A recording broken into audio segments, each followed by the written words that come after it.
Ladies and gentlemen, a very good morning and a warm welcome to each and every one of you.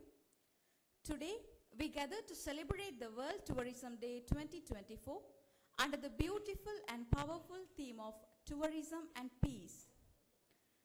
As the flame of peace and unity brightens our path, let's now begin this momentous occasion with the traditional lighting of the oil lamp.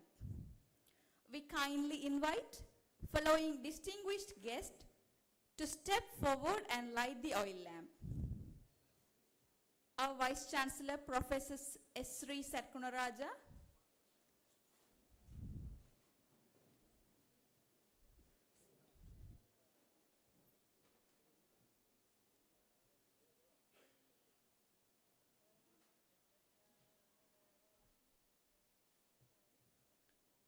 Emeritus Professor P. Balasundarampalle, Professor S. Mohanadas, Professor N. Shanmugalingam, Senior Professor Ms. Vasanthi Arasaratnam,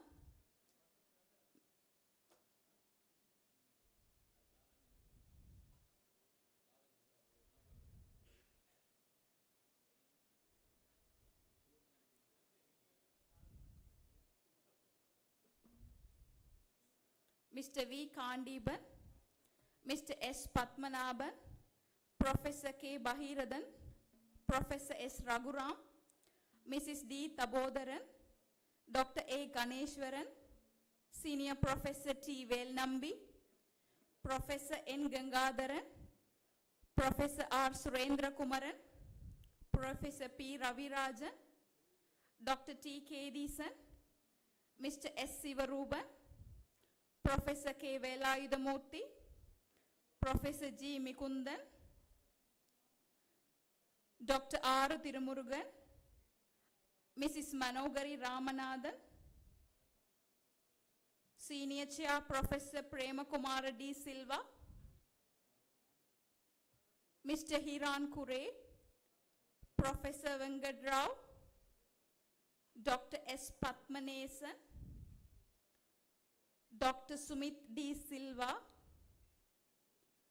Mr. D. S. Amarasinghe, Ms. Nilanthi Vijay Surya, Mr. Kodishwaran, Mr. A. Jayabalan, Mr. Dava, Mr. G. Gunendran, Mr. V. Sivanandan, Mr. K. Nishandan, Mrs. Svanaja Salvaraja.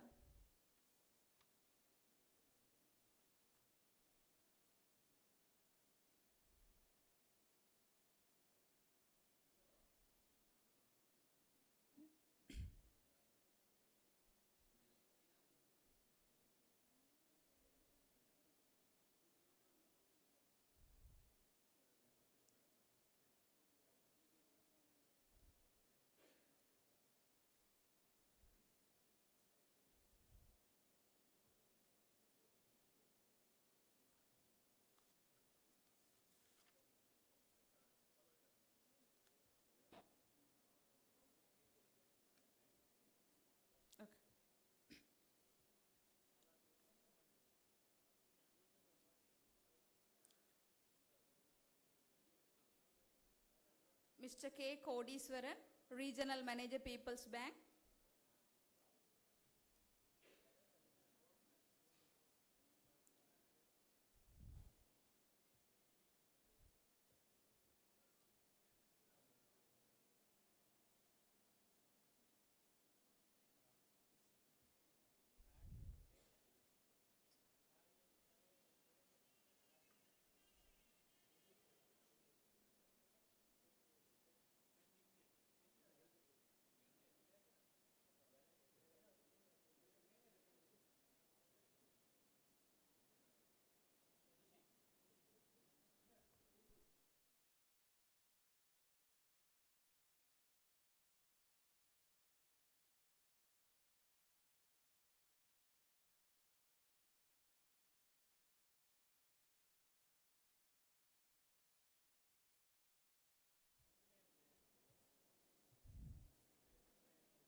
Professor S. Sivesan,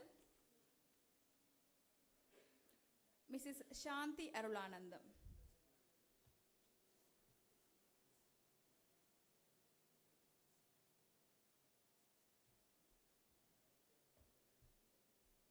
Ms. Shanta Devi, a council member.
Thank you all. Please be seated.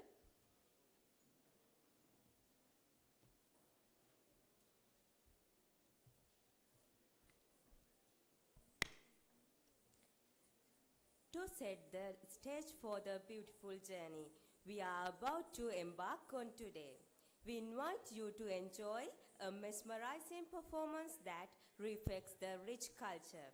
Our talented dancers from Saponnambalam Ramanathan Faculty of Performing and Visual Art are here to greet you in the most enchanting way. Let the dance begin.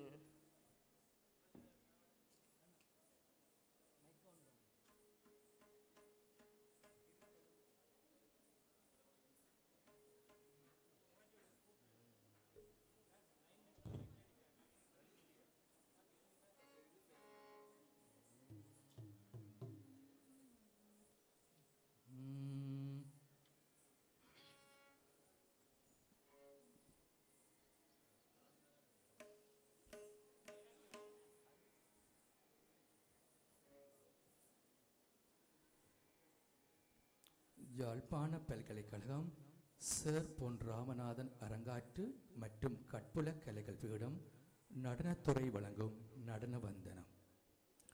அணிசேர் கலைஞர்கள் நட்டுவாங்கம் மற்றும் நெறியாழ்க்கை திரு ஆனந்த கிருஷ்ணன் ஸ்ரீகாந்த், போதனாசிரியர் நடனத்துறை.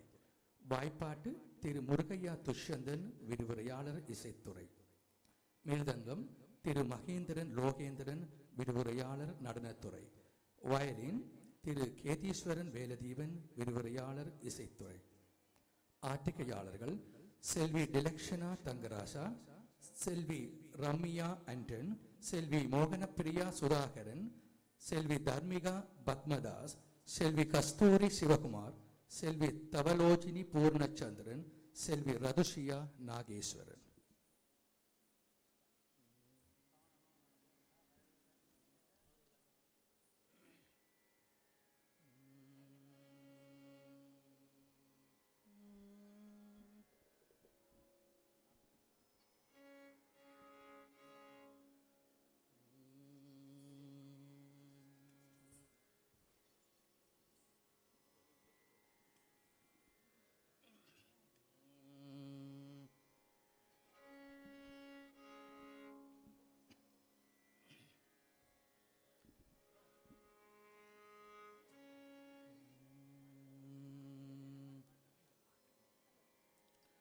அருள்வாயப்பா கணநாயகா, அருள்வாயப்பா கணநாயகா,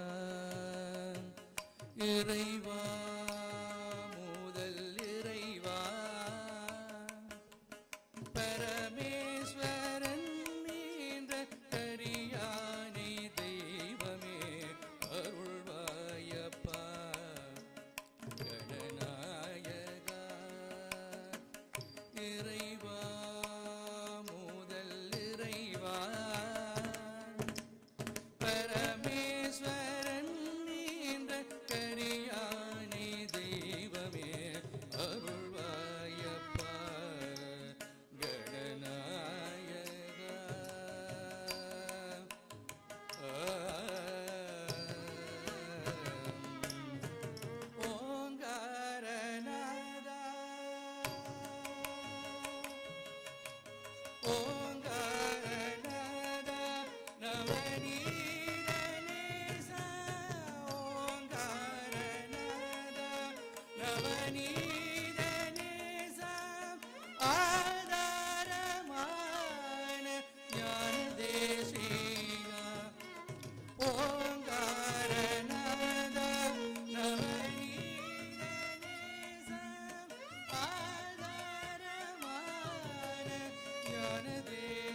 பார்த்தே வரம் வேண்டுமே வாதாபி ஓதே செய்வேடும் தேடி வரும் வேளை பார்த்தே வரம் வேண்டுமே ஏரம்பநாதா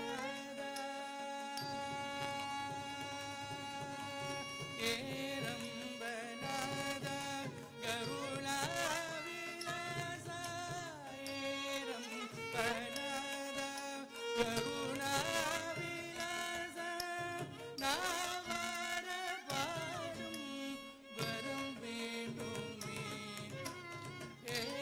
ஏரம்பநாதா கருணா விலாசா நாவார பாடும் வரம் வேண்டுமே அருள்வாயப்பா கணநாயகா இறைவா முதல் இறைவா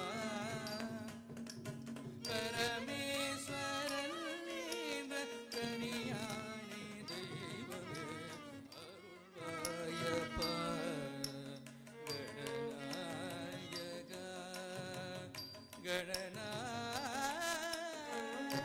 கணநாயகா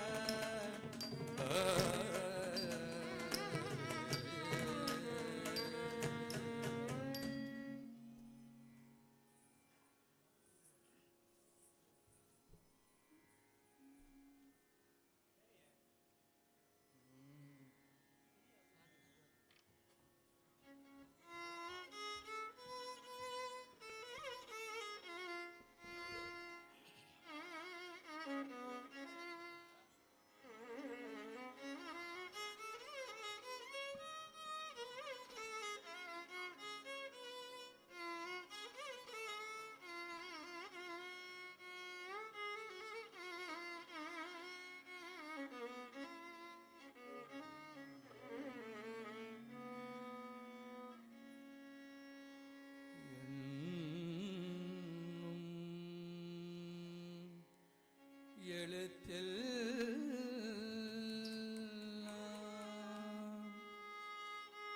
என் நேட்டிலே துலங்க வைத்து கண் கருத்துமா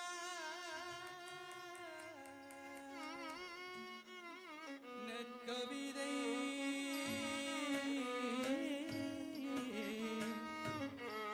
துலங்க வைத்தார்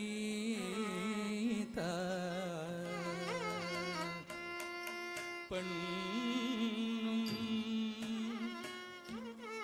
இசையுமா பாடல் புனையவை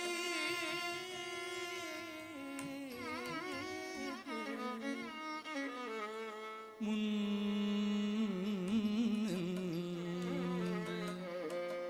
என் குறைகள் நிறையா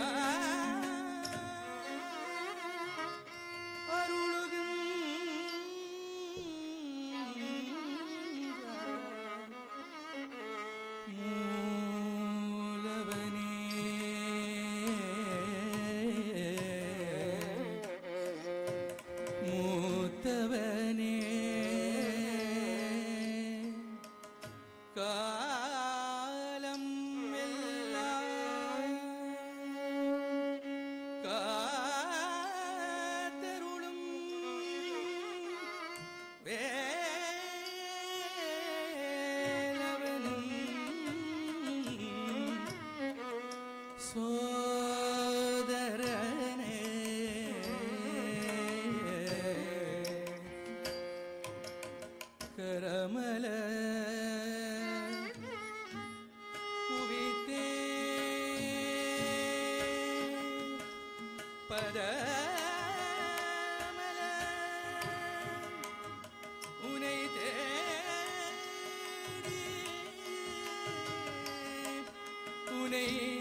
dajum tam tam ti tam dajum jum jum tam dajum dom dom dajum jum jum tam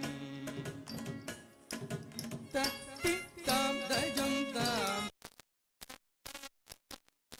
jum tam dajum dom dom dajum jum jum tam dajanu dajanu da ti tam dajum tam tam ti tam dajum jum jum tam dajum dom dom dajum jum jum tam dajanu dajanu da ti tam dajum tam tam ti tam dajum jum jum tam dajum dom dom dajum jum jum tam dajanu dajanu da ti tam dajum tam tam ti tam dajum jum jum tam dajum dom dom dajum jum jum tam dajanu dajanu da ti tam dajum tam tam ti tam dajum jum jum tam dajum dom dom dajum jum jum tam dajanu dajanu da ti tam dajum tam tam ti tam dajum jum jum tam dajum dom dom dajum jum jum tam dajanu dajanu da ti tam dajum tam tam ti tam dajum jum jum tam dajum dom dom dajum nam nam da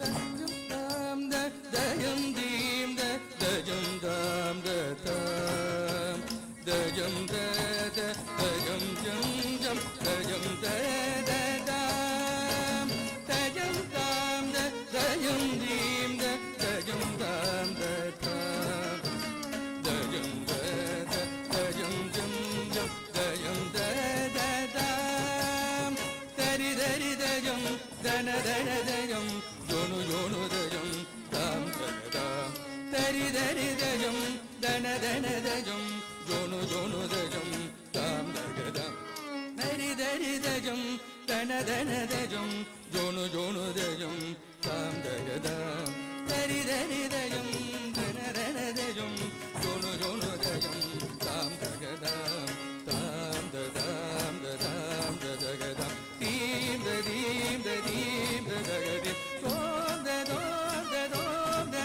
dom da janu da dim da dagajum dagajum dagadari dajum daganaga dajum dadari dadana dajanu dadimitam dagadari dajum daganaga dajum dadari dadana dajanu dadimitam dadingina dadingina tom dadingina tom dadingina tom dadingina tom dadingina tom dadingina tom dadingina tom ti tam dajum tam tam ti tam dajum jum jum tam dajum dom dom dajum jum jum tam dajanu dagadari mi da ti tam dajum tam tam ti tam dajum jum jum tam dajum dom dom dajum jum jum tam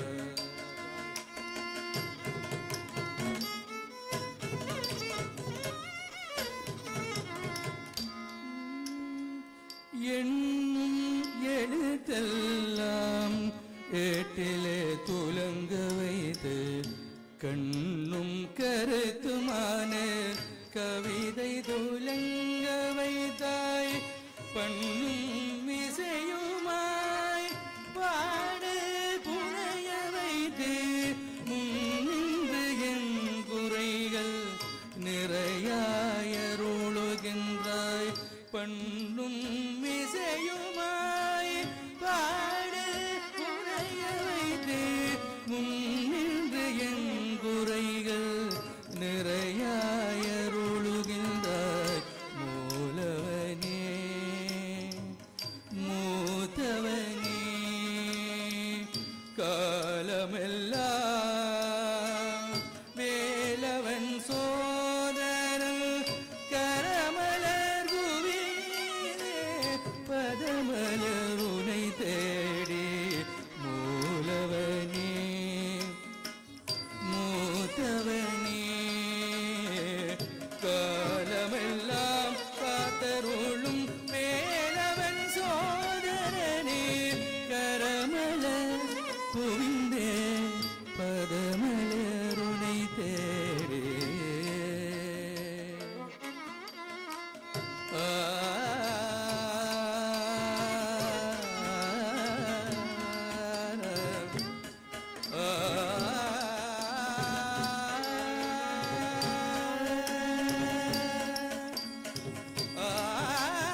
Thank you, students, for sharing such an amazing start on our event.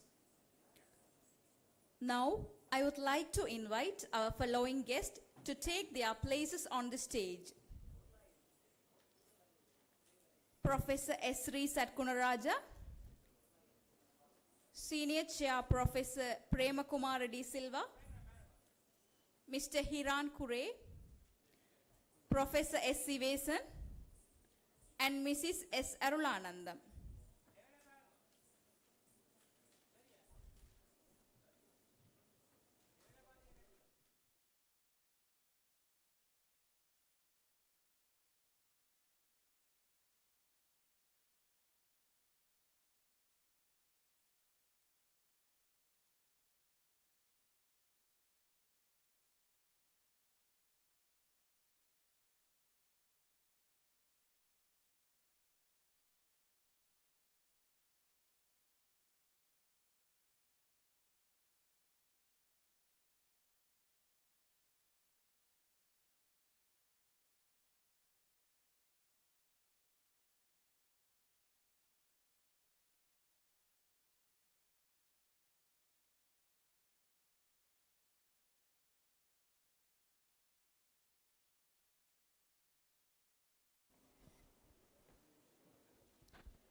As we continue our delightful celebration of World Tourism Day 2024, it's time to hear from a truly inspiring leader who has been a guiding light in our journey.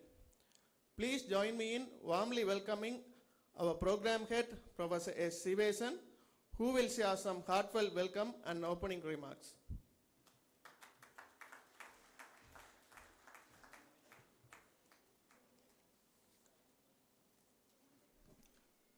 Acharya Devo Bhava, Aditi Devo Bhava.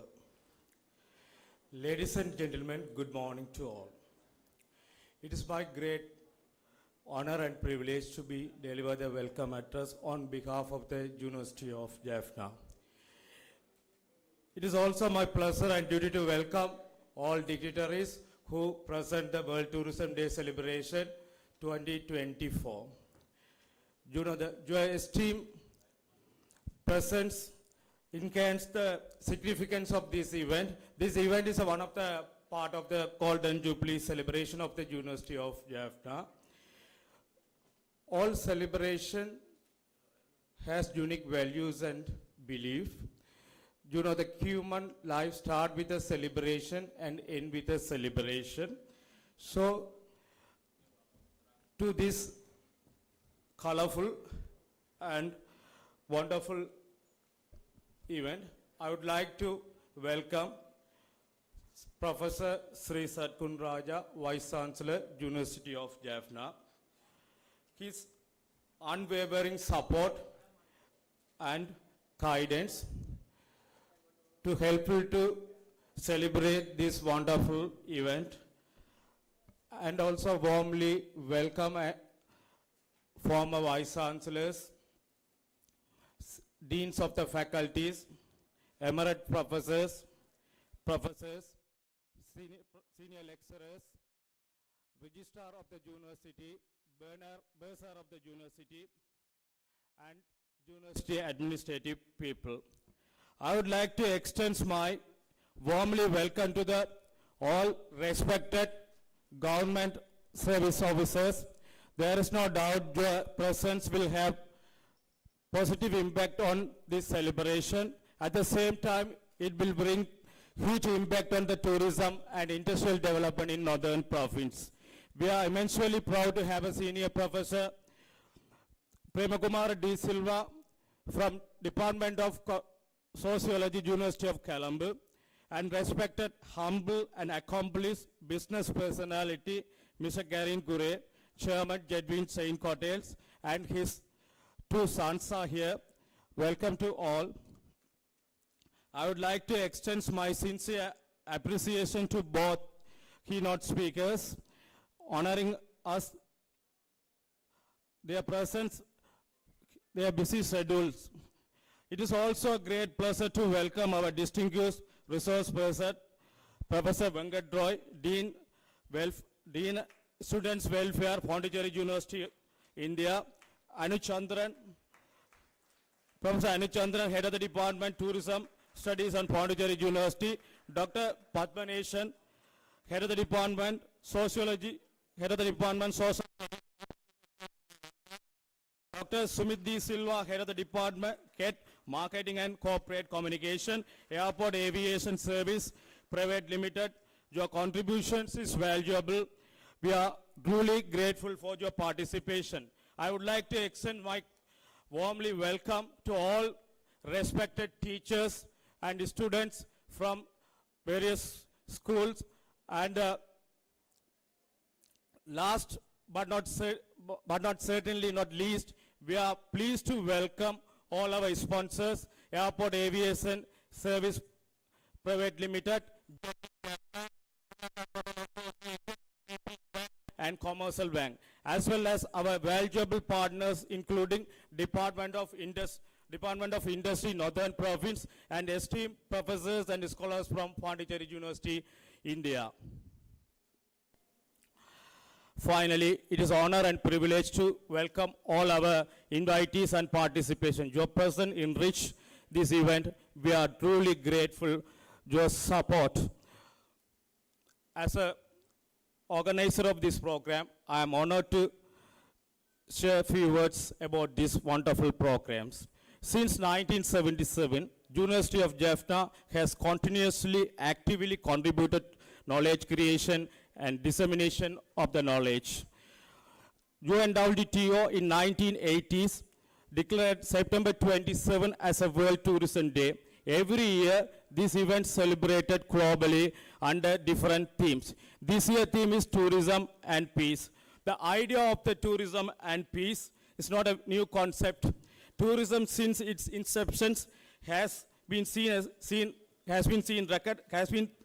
a way to promote peace and mutual understanding. In 90s, World Tourism Organization championed the tourism as a passport to the peace. Peace is a broader concept from religious philosophy to international organization. Those emphasize the peace is a universally. The theme peace and tourism encompasses various factors such as proper planning, international cooperation and collaboration, promote the peace through the tourism and reduce the negative impact of tourism. This is why the University of Jaffna, in collaboration with the Pondicherry University, India, and Department of Industry in Northern Province, is organized a 3 days celebration. The event has been well planned, and we are honored to inaugurate the World Tourism Day 2024 with a full-fledged academic focus. The primary objective of this inauguration, is highlighted how the tourism can be used as a tool to promote the peace and social harmony. The reality is that tourism is offer the fertile the ground for the innovation and entrepreneurship. By encouraging the creative solution and new business model, tourism fosters the economic growth and provide the unique opportunity for young, talented people. Entrepreneurship is entrepreneurship is an art. Simply learning from the textbook at university level is not enough. It should be practiced from childhood. As you can see in front of the auditorium, our students have set up stalls. They're selling the authentic Sri Lankan food. They are prepared. They are prepared themselves. The tourism is a holistic industry. It's interconnected with all the industry. Tourism contributed to the sustainability of the all industries. Meanwhile, in case of Northern Province, MSMEs, that means macro, small, medium, and enterprises, face significant challenges in the marketing their product. I hope this event will quietly help them by providing the opportunity to showcase their product. Before I am concluding my welcome remarks, I would like to highlight that diverse group of people who have gathered in this auditorium. It is a promising sign to sign of the future growth of the tourism industry in Northern Province. I'm especially pleased to see many school students and young minds taking part in this event. This is a valuable opportunity for them to gain awareness of the diverse benefit of the tourism industry by listening to the expert and discussing with, engaging in the panel discussion also. We believe that this experience will inspire and guide them to become a successful business leader in future. Finally, I would like to extend my heartfelt thanks to everyone for the tremendous support you have given me to organize this wonderful event. Thank you and God bless you.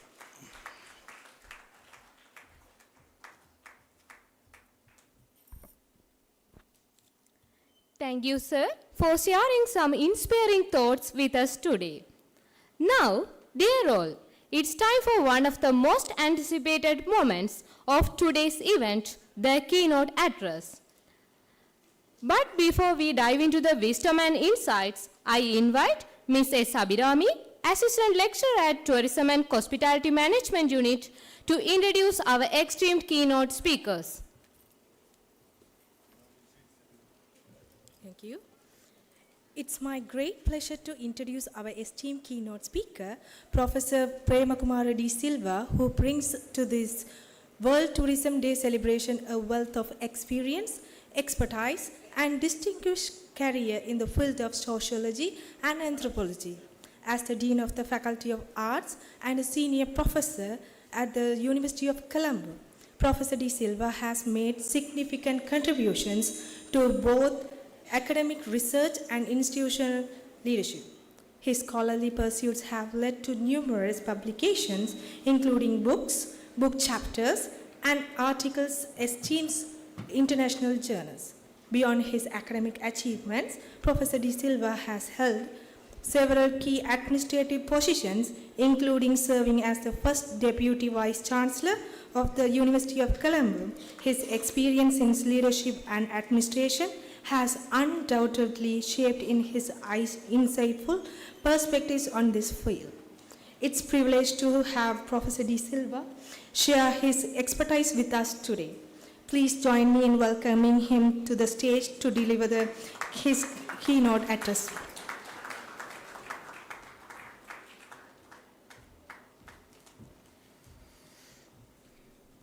Good morning.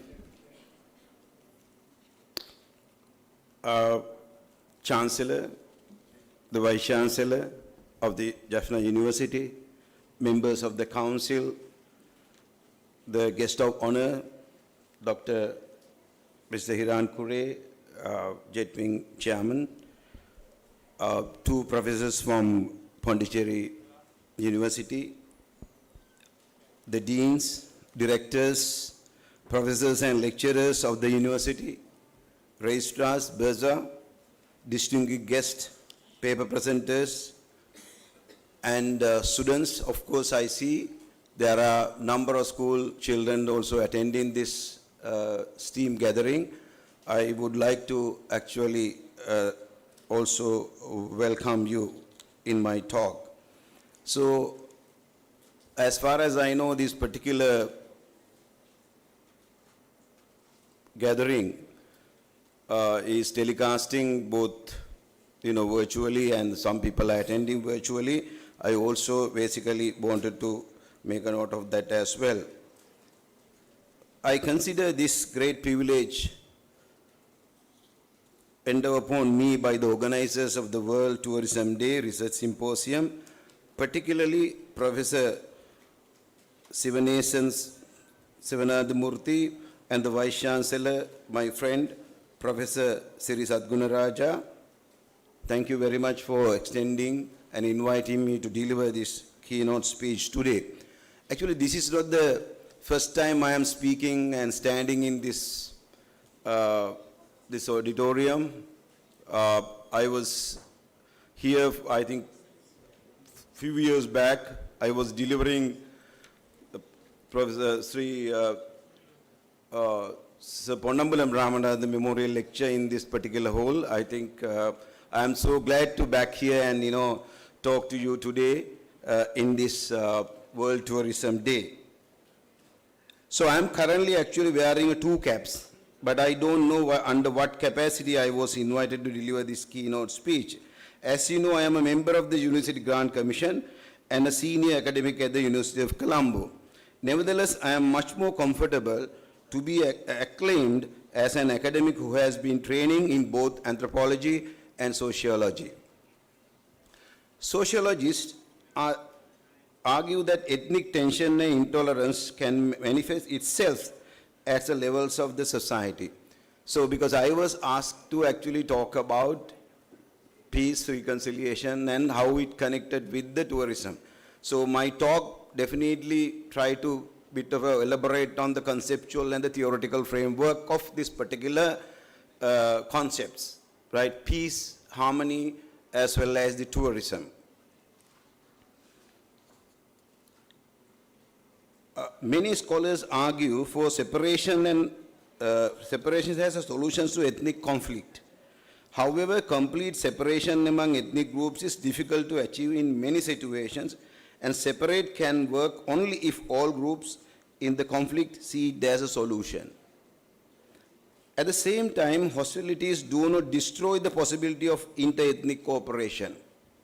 In fact, a majority of ethnic groups coexist peacefully most of the time.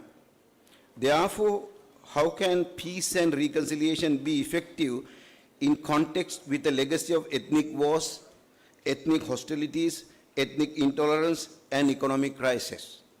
In this brief intervention, I argue that reconciliation, intercultural dialogues, peace and unity must be incorporated into a country's broader development effort in order to achieve a post-conflict stable society. But mere economic development alone will not bring stability or sustainable peace and social well-being for ethnically divided societies. It views peace and reconciliation as the transformation of relationship. Moreover, involves creating alliances for the benefits of the common goods and appealing to individual and group rationality to overcome destructive emotion for the sake of development, including tourism development. The reconciliation approach is based on the principles of equality, non-discrimination, and communal functionalism. The premises is that interdependent ethnic groups are better off learning to coexist than being separated from one another after a violent conflict. Like many countries in the world, Sri Lanka is no stranger to the repercussions of ethnic religious violence, having gone through the 30 years armed conflict, ethnic riots, Easter Sunday terrorist attacks, and recent people's uprising Aragalaya with far-reaching consequences to its people and the country. The Lesson Learned and Reconciliation Commission, LLRC, highlights the importance of peace education in promoting unity and reconciliation. In its chapter on peace and education, I cited it here. It further stressed that youth can play a special role, I'll quote and unquote, in again quote and unquote, people-to-people contact in the promoting understanding, amity and reconciliation. Towards creating a harmonious Sri Lanka, the tourism sector should develop the central concepts, strategies, model to promote moderation, toleration, and coexistence. Furthermore, Sri Lankan tourism sector should spearhead initiative to create harmonious society that in return will bring the benefit not only to the tourism sector but also to the whole country as well. It is in this context that I will explore the idea of peace tourism a little further. Peace tourism intends to reduce root cause that create situation where violence has been perceived as inevitable. It is not a replacement for various kind of tourism practice, but it rather intended to be facilitated to enhance sustainable development and positive peace through the tourism industry. As we all know in general, in considering all the definitions used to identify tourism as temporary travel to an unfamiliar setting, with no intention of permanent settlement or permanent employment. As one of the largest industries on the globe, tourism has grown rapidly during the past 6 decades. It has been a significant factor for reducing unemployment, increased economic growth, and contributing to natural resources conservation and cultural exchange. Statistics pertaining to international tourist arrivals indicate the continuing growth of the industry from 25 million people in 1950 up to 1.3 billion in 2023. It has been speculated that the industry will reap up to 1.5 billion tourists worldwide by 2025. According to the UNUTO, World Tourism Barometer of the Year, international tourism ended 2023 at 88% of pre-pandemic levels, with an estimated 1.3 billion international arrivals. The unleashing of remaining pent-up demand, increased air connectivity, and the stronger recovery of Asian markets and destinations are expected to underpin a full recovery by the end of 2024. Asia and Pacific reached 65% of the pre-pandemic levels following the reopening of several markets and destinations. However, performance is mixed, with South Asia already recovering 87% of 2019 level, at the Northeast Asia around 55%. In most of the developing countries around the world, the tourism sector is a major portion of their economy in comparison to the other goods and services production. In addition, tourism is growing more rapidly in comparison to other sectors of many developing countries' economics, including Sri Lanka. Therefore, guaranteeing a peaceful and harmonious environment is a precondition for the growth of any economy, particularly the tourism sector. Recently, global institutions for tourism, as well as scholars and other professionals involved in the tourism industry, became interested in looking at the tourism's potential for peacemaking, mainly because of its prominence as a global industry. The major assumption behind the notion of peace tourism is that when people travel frequently over the world, it helps them to get to know new people, cultures and values, etc. That experience is capable of increasing mutual understanding among people who have been living in diverse cultural backgrounds. Furthermore, such travel also benefits the host countries economically and politically. However, there is an opposing view which claims tourism is not a generator of peace but a beneficiary of peace. Tourism is only possible in areas where peace is present. It is absent in war zones and much diminished areas of high conflict and tension. Additionally, tourism has been perceived as a way of exploiting local people and destinations through the commodification of local cultures. This view identifies tourism as a new way of perpetuating Western dominance in the developing world. Advocates of this view argue that tourists in the developing world tend to come for the rich North and West, not the lesser developed global South. Thus, in developing nations, there are fewer tourists coming from developing nations, but rather more from rich, developed countries visiting poor countries. This leads to critics argue that it creates sort of quote and unquote master-servant relationship. Each of these views likely holds some truth. One view being more accurate in some places, the other more accurate in others. A key question to answer is how the worldwide tourism industry could be redesigned to help sustain positive peace on all parts of the globe. It is evident that the opponents of the peace tourism concept are reluctant to accept tourism as a source of peacemaking. According to them, the tourism industry is vulnerable in areas without peace, and tourists generally tend to visit a destination only if those places are free from violence. Therefore, they correctly argue that tourism is not an effective preventive option for direct violence in conflict. However, peace tourism proponents argue that tourism can prevent structural violence, which is typically associated with the protracted conflicts. Tourism is more applicable for the structural prevention of conflict than direct prevention of violence. Structural prevention focuses on the preventing the development or worsening of the underlying causes of conflict. It is difficult from the other forms of conflict preventing called direct prevention or operational prevention, which involve activities such as mediation, negotiation, arbitration, early warning and early responses, etc., etc. However, structural prevention is very much synonymous with long-term peace building aimed at addressing the social, economic and cultural divides that have long-term implications for triggering over-violence. Properly managed tourism projects could contribute to peace building by diminishing some of the structural causes associated with violence. These proportions could examine by looking at the tourism relevance to some of the prominent peace building theories. For example, the liberal peace theory is one of the leading models that impact most peace building practices. This theory states that democratization and free marketization of conflicting regions would lead to long-term peace.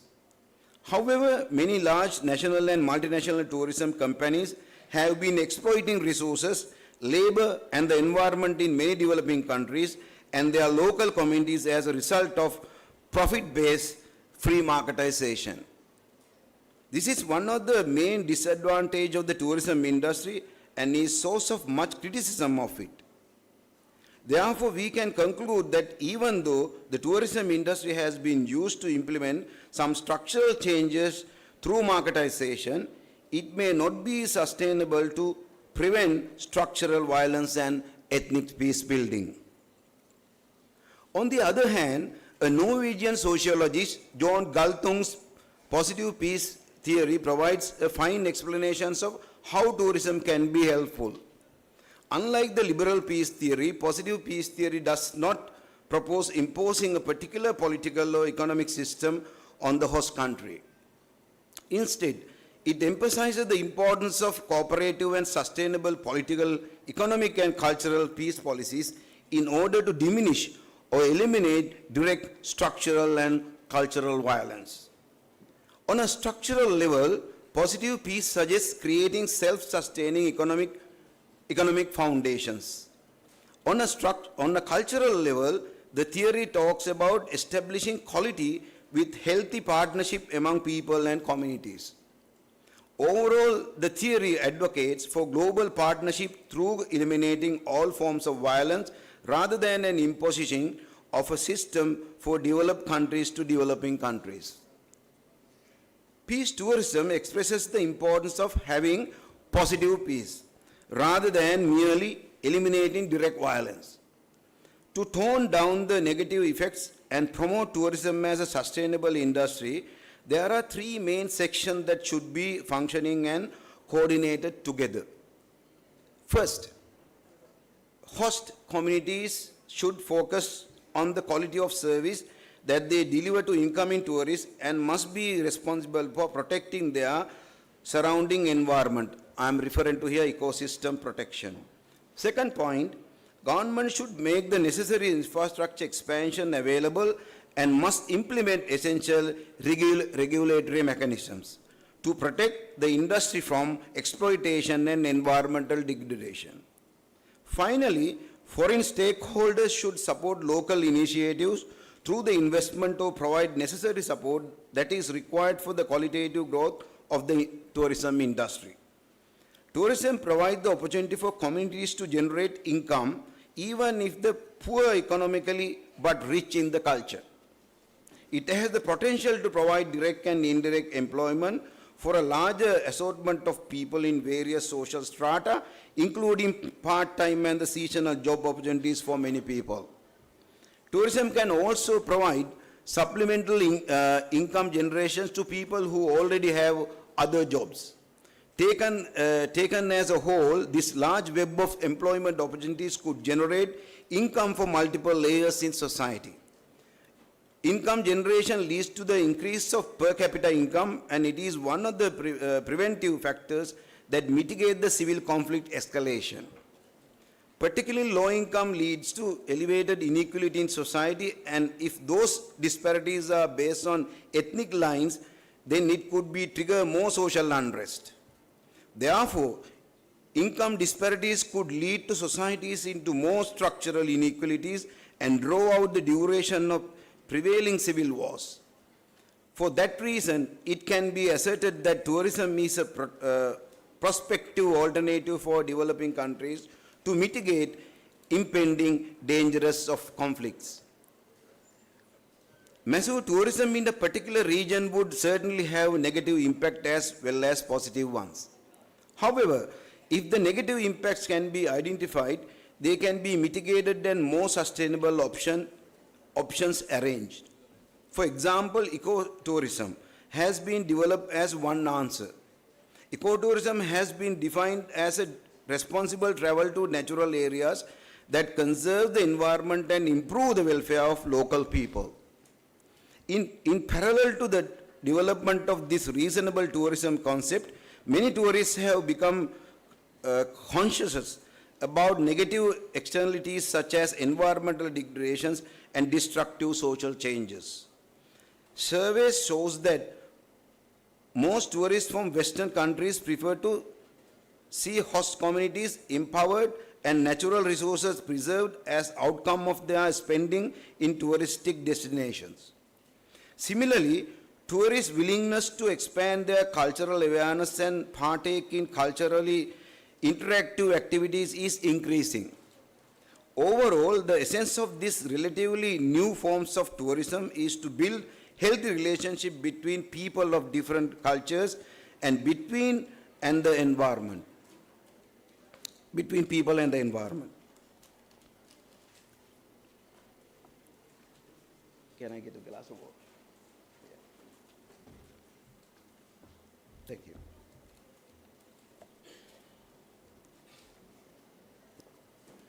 One of the major benefits of ecotourism is that it preserves natural resources for future generation. This could really contribute to the achievement of Millennium Development Goals. Ecotourism can also preserve cultural monuments, traditional, folklore, etc., etc.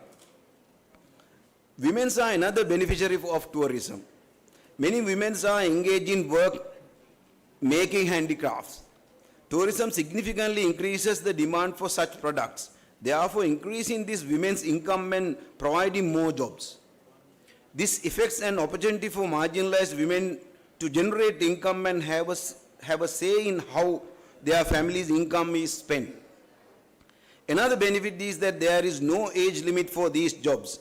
Elderly people who cannot get other jobs can make and sell handicrafts. Therefore, tourism can contribute to achieving the Millennium Development Goals pertaining to gender equality as well. Furthermore, it is important to stress the educational dimension of tourism. Through travel, tourists enhance their knowledge of other countries and cultures and view their relationship with these countries through new lenses. Arranging new forms of guest and host relationship could mitigate the master-servant relationship in the tourism industry, especially through having innovative accommodation such as arranging host family for tourism.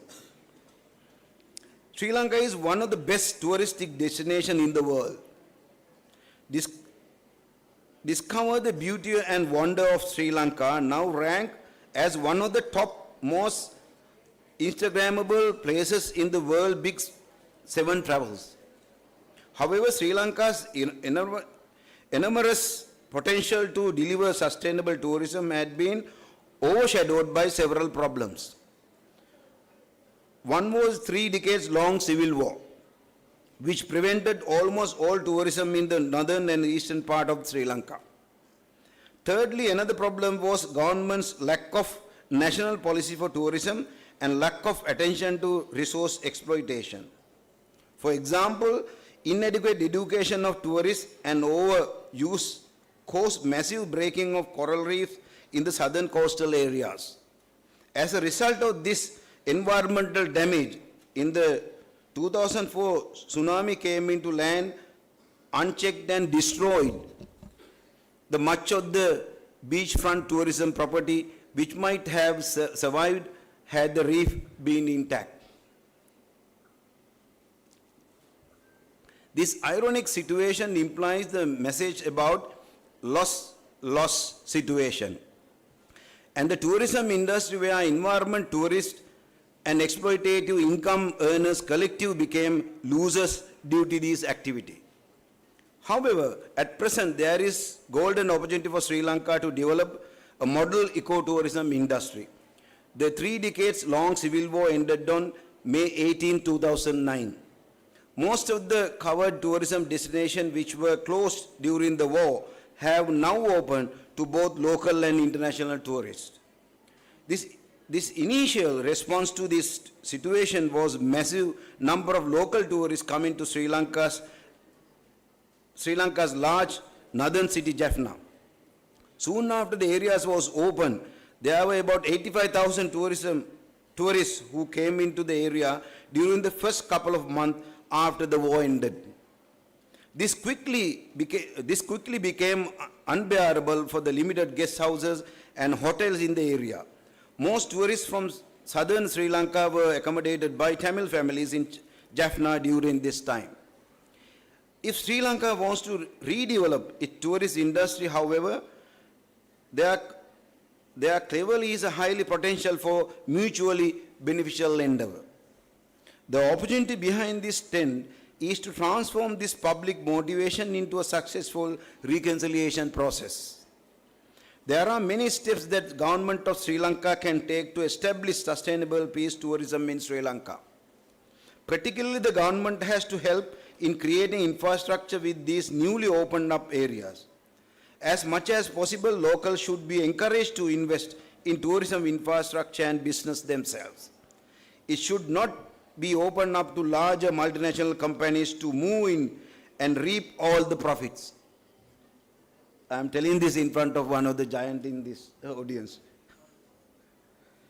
In addition, the government should implement concrete policies and regulate the tourism market to mitigate the negative externalities and disastrous resources exploitation, such as the destructions of the coral reef in the southern part of the country that occurred before the civil war. Local tourism programs would help raise the local people's standing of living, which promotes social stability. Additionally, improving and promoting cultural tourism in places where all communities can gather for religious and cultural events could help people to divided society to meet each other and share their cultures. There are many religious and cultural places where all the communities in Sri Lanka can visit together. By using these type of resources, the tourism industry could initiate long-term reconciliation process between North and South Sri Lanka. As the case of Sri Lanka illustrates, tourism can both help societies recover from civil war and can help prevent or diminish the structural and cultural tensions that trigger large-scale violence in many conflicts. Tourism is not just an income-generating industry, but it also a great platform for enhancing positive peace. So to conduct my brief intervention here, I must say this. Sri Lanka currently faces an unprecedented opportunity where the country is remarkable on ambitious social, economic and political reforms, where it becomes necessary for all Sri Lankans to come together under a common vision to implement sustainable reforms, inter-ethnic dialogue as vital tools in the pursuit of peace, inclusion and cooperation. Sri Lanka's tourism sector can play a vital role in the process of building peace and harmony, while assuring such needed social and economic well-being of our people. With this conclusion, I would like to thank you again for this opportunity to address you and to do so when celebrating the World Tourism Day at the Jaffna University. I congratulate all of you. Thank you very much.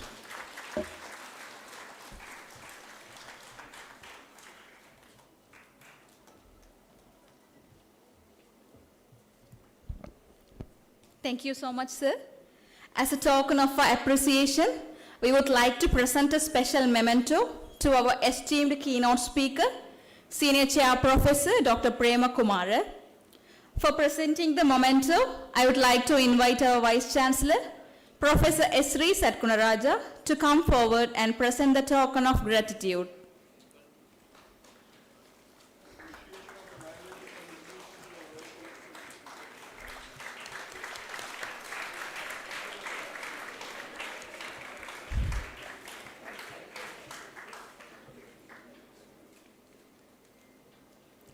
Now, we have the privilege of hearing from the distinguished leader at the helm of our university. It's a great respect and honor that we welcome our Vice Chancellor, Professor Sri Satkunaraja, to the stage to share his inspiring words with us.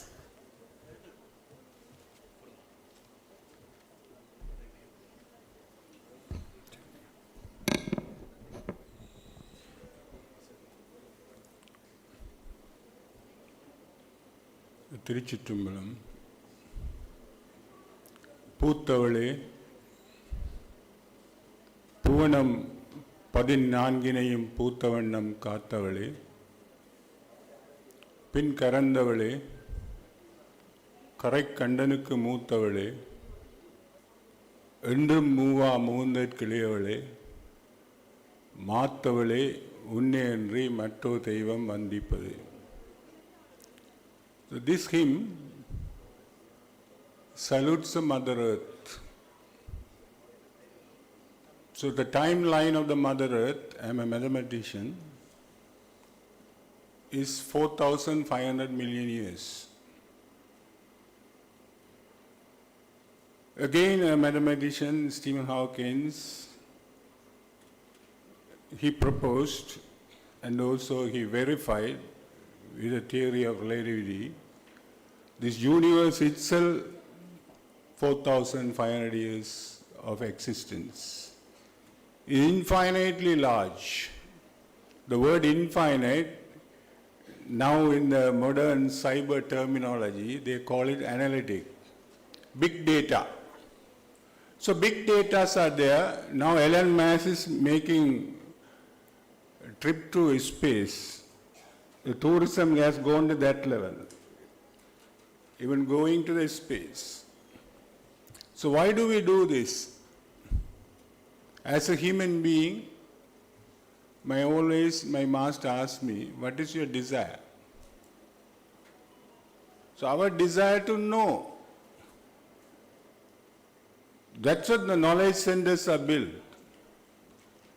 Even people go to Cambridge and Oxford to see the centers. It's the big cities. Even Princeton. So people go there. Why do people go to Mecca and Medina? It's a pilgrimage. Something originated there. People go to our new old city in Anuradhapura because something king's done there. Maybe a Bodhi tree, simply a tree. But people sit there and meditate. And my friend Professor Balasurya architect made that place as a wonderful place. No one can even walk with so you should go with the barefoot. So something there, the old city. Then the new Anuradhapura, only hotels. People reside there and go to old city and come rest and have some dinner and dance. So in the modern world, people talk about, I don't want to call that word, I don't still understand, but the word tranquility, peace, harmony. Where the harmony come? When you see the rhythm of life inside, only the harmony come. Harmony wouldn't come from outside. You close your eyes. when they're seeking the harmony. Then tranquility, then harmony comes, then you radiate the harmony. That's what the hospitality is all about. When Sri Lanka, I never wanted to see this word, Srendip. The Lanka magazine, nice peacock feather, Srendip. I church it. The Srendip is the words of Arabs. They call the country as a Srendip. Not the English word. Then we call it Ceylon. Then my friend in Edinburgh, a Greek guy said Keylon. It's a Greek people who are calling Keylon. I don't know, how do we call? Lankapuri, in Ramayana, Lankapuri. Now we call it Ulam. Somebody say Ilange.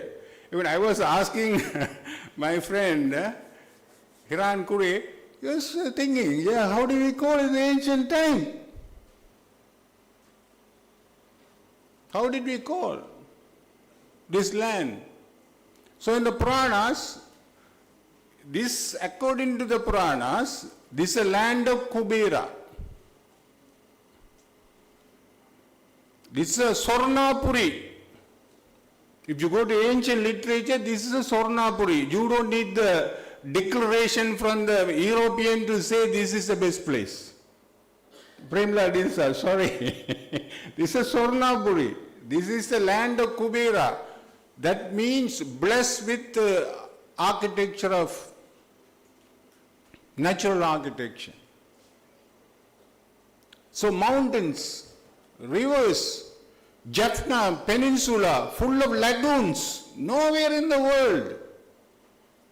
So much of lagoons. I know water bound sources are there in Switzerland. That's a good water.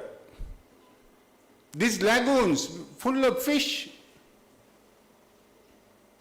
You know, even when you go to our jet wing, the Jaffna fish, the menu is very popular.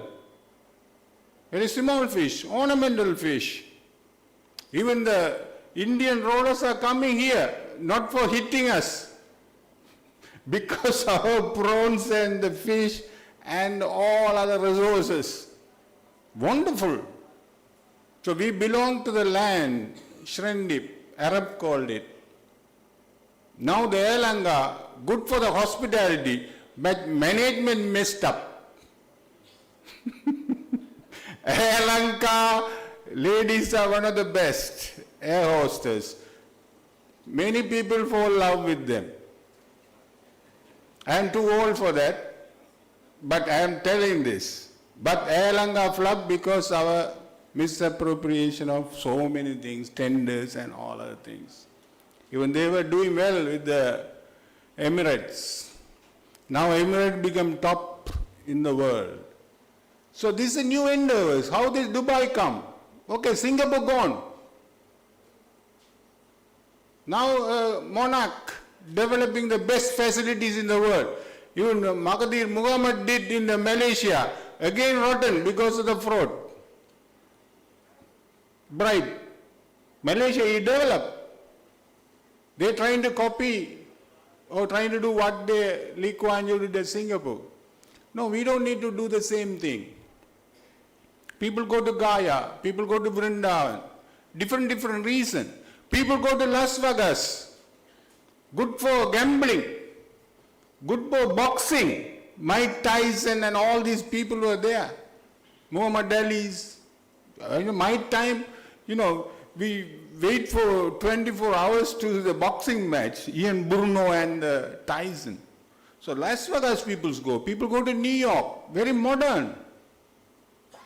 So you have to maintain something. There are a mixture of things. I don't think people go to New York for stress-free life, tranquility, no.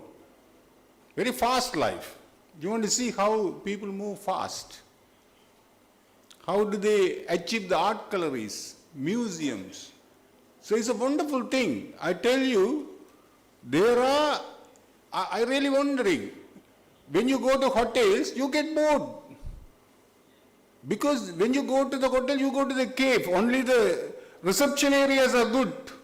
I know the jet wing, our Hiran Kure, put the idea of green. No one knows. His operation is environmentally friendly. Everything, water circulations, purifications, and the air conditioners, all are green. Green. Now people talk about organic also. Now I don't think then his, I'm telling because Premlal D. Silva is a theoretician. He put up wonderful theories as a sociologist, one of the most distinguished academic ever seen in this part of the world. We had to acknowledge it. He's a CVCD senior research best award he got. Actually, we had to suppose best CVCD award he got, Committee of Vice Chancellors and Directors, and so many distinguished awards. So he proposed a theory. Then other side, a man with a practice. I don't know, Sivesan put two keynote speakers, theory and practice. Theory alone is not the life. You go to our festivals. I come from Edinburgh. Professor Dhanwas come from Edinburgh. Edinburgh is so nice for the European tourists. Why? They don't have a Lotus Tower. They don't have. They don't have Port City. They don't have. They don't have anything big, modern, underground. No, they don't have. But they have 1 month cultural festival. All over the artists from the world are invited there. They originated this, Scottish. Then the castle. Then the castle, 1 month, there are tattoos. There are Scottish band, and with this mini skirt or tie skirt, the pipe, the gentlemen come. Then the people go there to taste the original whiskey, not the duplicate whiskeys you taste. You see, tasting whiskey, original. Even we are Sri Lankans, we don't taste real tea. Only we get the bottom. We don't get the real tea. The real tasting tea in the business you see. So it's a wonderfully diverse field, tourism, business, hotels. Why I said hotel boring? You go there, even I was there recently, so I don't want to tell the name of the hotel. You go there, it's called, made near to the river. In the city, there's a bit of a canal there. But you go there, when you go afraid, because the tunnels are there, the rooms are there, then you don't know who else coming into the corridors. You have your own swap card. But the reception areas are good. But I tell you, when you come to hotels, they have 1 star, 2 star, 3 star, 4 star, 5 star. Now they are going to 7 star. Some of the Japanese New York drains are running with the 7 star. But I tell you, the human beings, according to the taxonomy, 400,000 stars. Yes. We have a feeling machine. Our feeling is is categorized into 400,000. We have a different taste. We are unique. I hope one day there will be 400,000 stars. That's what so many developments are coming into the hotel. So many cities are coming. So many offerings are coming. Bali, you become famous after the bombing, but Bali is famous for Indonesia tourists. Indonesia is a Muslim country. Islamic. Turkey became good. They moderated their country. Dubai moderated. Malaysia moderated. And they have a stable politics also, as Premlal D. Silva said. Now Pondicherry people are here. Why we go to Pondicherry? Our Hindu study dean says, you have the best center, the French developed, the archiving and preserving all the Vedic Urdu. All us. So Pondicherry became famous because they preserved the entire Indian scriptures, all scriptures in the original form. So they became famous. People want to dig into those material, go to Pondicherry. And this way we had to develop some originality. So our Jaffna It's not going to be a gambling center. It's not going to be like another center running nightclubs. You know, this should be something we have to think in original way. That's what the expertise are coming. Our faculty has now originated, our university have originated a new discipline without even having infrastructure and the adequate staff. That's what we collaborated with the Pondicherry University. The gentleman has come. Actually, I had to acknowledge Professor Anu Chandran and Professor Venkata Rao, and also they are going to do the panel, Sustainability and Peace, but their collaboration, we develop our curriculum. And Professor Padmanesan is of course coming from our sister university, Open University, but then our Sumit D. Silva, I was with him in the Katanayaka airport. He's a marketing division big man into the Katanayaka, but our Sri Lankan politics, chairman always got removed and new chairmans are coming. I was talking with the our Mayor General Sandrasri for a long time about the aviation and all kind of development with us. Then he is gone, now a civil engineer is there. I don't know whether he will start because new government has come, they will remove him also. But the thing is, our Sumit D. Silva is here, he is a marketing man, has a humble origin.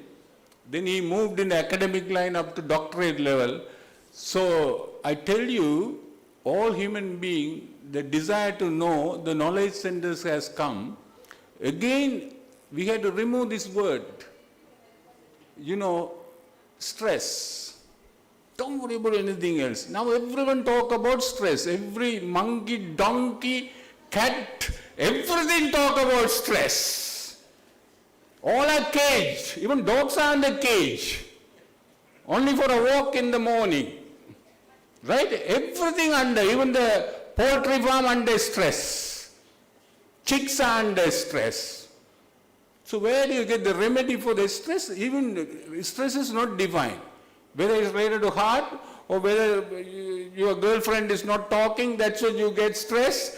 I don't know, maybe too many people are talking to you, you get stress. So people want a break. Break from the work.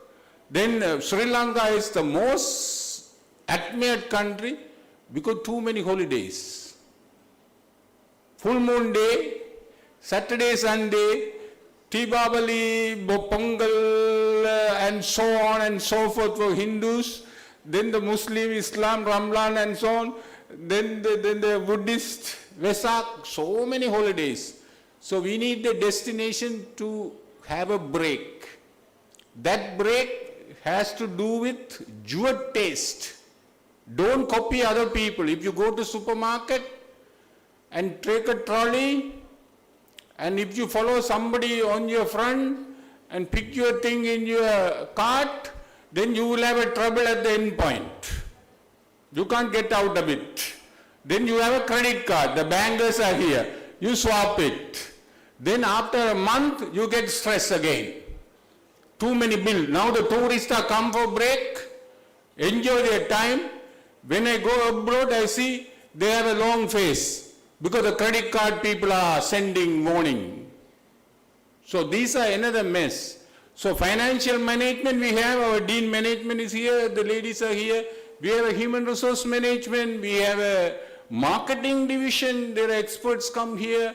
We have a tourism and hospitality. It's a holistic thing. We have to merge everything because it is made of managing your time. In this wonderful planet, our existence is a journey.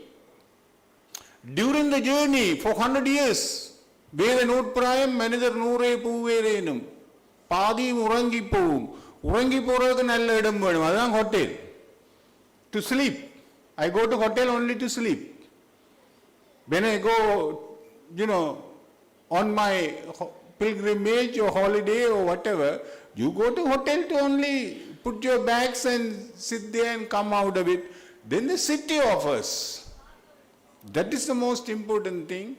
So in our 100 years of journey in this wonderful planet, we have to cultivate so many things. That is the most thing people are quoting now, peace, peace, peace. The peace, understanding, harmony, acceptance, feeling freedom. Otherwise, no peace. That's what the Tamil are shouting in the post-independent Sri Lanka, 75 years. So much of discrimination. They won't feel peace. Then they get agitated. That agitation cost the country for 30 years. One of the most intensified warfare the world witnessed. IRA was there, I know. Sekura was there in the South America. There were so many rebellious movements were there, even in the South, in the 70s, in the 90s. Now they have come to power in a democratic way. So the peace is the inner one. That's what the tourism offers, pilgrimage. People go to Kaya, people go to Mecca, Medina and Jerusalem and all kind of things. Then the peace comes from understanding, knowledge. That's a Premera de Silva. Now the ancient time, the hotel management, basically a diploma or some short courses. Now is a degree program. Many people are doing it. I know in the Katanayaka they have an airport, they have to manage so many things. It's a complex affair now. So, understanding, then acceptance. Acceptance, that's what Premla Dilwa said. How do you accept? How can I accept Scottish? I see in the news, Scottish are rebelling, asking for independence from United Kingdom. How do you accept? You should understand the Scottish problem. You travel there, you see the people. Similarly, in the South, they have their own issues. When you go there only, live with the people only, we understand. I tell you, a temple owner is here, our dean, Hindu studies. He's a chief priest or Ejaman of the Municharam. 92% of the devotees in the Municharam are Sinhalese. 92%, and he is offering Tansala every day, 400 people are eating. There is no big reconciliation than those things. People are traveling. Kataragama, old city, Anuradhapura. Whenever I come, I get a break, I go to this Sri Mahabodhi tree and see people were there, sitting, radiating good energy. So this kind of thing to develop and manage and offer decent life, so we need to feel freedom also. That's the people are pouring into London. You don't need to carry identity card. You don't need to carry passport. The policeman with bat and ball, not with the pistol. In UK. So that's the way they attract people. Ladies and gentlemen, University of Jaffna celebrated the 50th golden year. So we have been discussing so many things. I'll finish off with a grateful spring from my heart. Any good thing, today is a good thing. I see our Hiran Kure and Premla de Silva, one of the academic and one of the hotel businessmen, inherited from the family. His sons are here. So our students are here. So they will have the wonderful networking in the future, better understanding, their presence in the here, and this Vice Chancellor speaking and so many panel discussions are going to come. This will give you a better understanding of each other. More than that, so this good event, you need three things. One is the funding. I checked with Sivesan, a single man organizing this. We had to clap for him. A single man, no department, of course with the assistance of Dean Arts and the Dean Management, even Vice Chancellor only giving a basic guidance. He generated around 3 million rupees. No treasury money. No generated money. Sponsorship. That's what the Lord Krishna says in the Gita. Any sattvic activity, general activity, the charity important, funding important. So that's what the bankers loan, my students, Sivanandan and the lady here, Neeraja and all of the bankers are here. Thank you very much. Charity important. Then the knowledge. Knowledge coming from university expert, the Pondicherry people have come, and the practical gentleman Hiran Kure and the family has come, Premla Dili Silva has come, the knowledge. Then the third part, only we initiated this tourism and hospitality few years ago. I checked last night in the coming to office, and then I checked with the preparation here, only around 19 students plus another 20 students, 39 students more or less doing entire preparation, even our backdrops. Just imagine the backdrop. Then lot of sacrifice. Our airport manager is here. Wonderful that our university, Jaffna, is now getting connected. So charity, knowledge, and this sacrifice, passion, when all merge, this glorify. I tell you, University at Jaffna is one of the largest universities in the country with the 12 faculties. 12 faculties, even indigenous medicine. Health, well-being is another tourism aspect. Our ladies are thinking about offering those kind of thing also. So one of the largest university, and also is a milk pot for reconciliation, Premla de Silva. We have 4,500 Sinhalese students, 1,500 Muslim students, and 7,000 Tamil students. No better place than this for reconciliation. So thank you very much, ladies and gentlemen.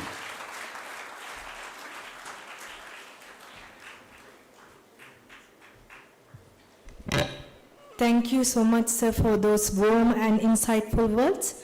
Next, it is my pleasure to introduce our next esteemed keynote speaker, Mr. Hiran Kure, who is a renowned figure in Sri Lankan tourism industry, known for his unwavering commitment to excellence and his passion for promoting the country's rich cultural heritage.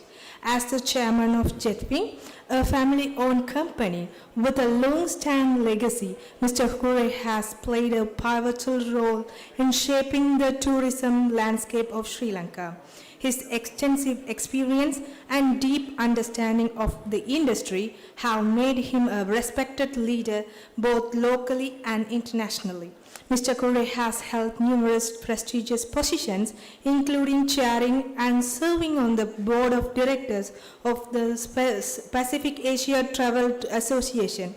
His contribution to the tourism sector have been recognized through various awards and appointments. It is a privilege to have Mr. Kure address us today on this occasion of the World Tourism Day.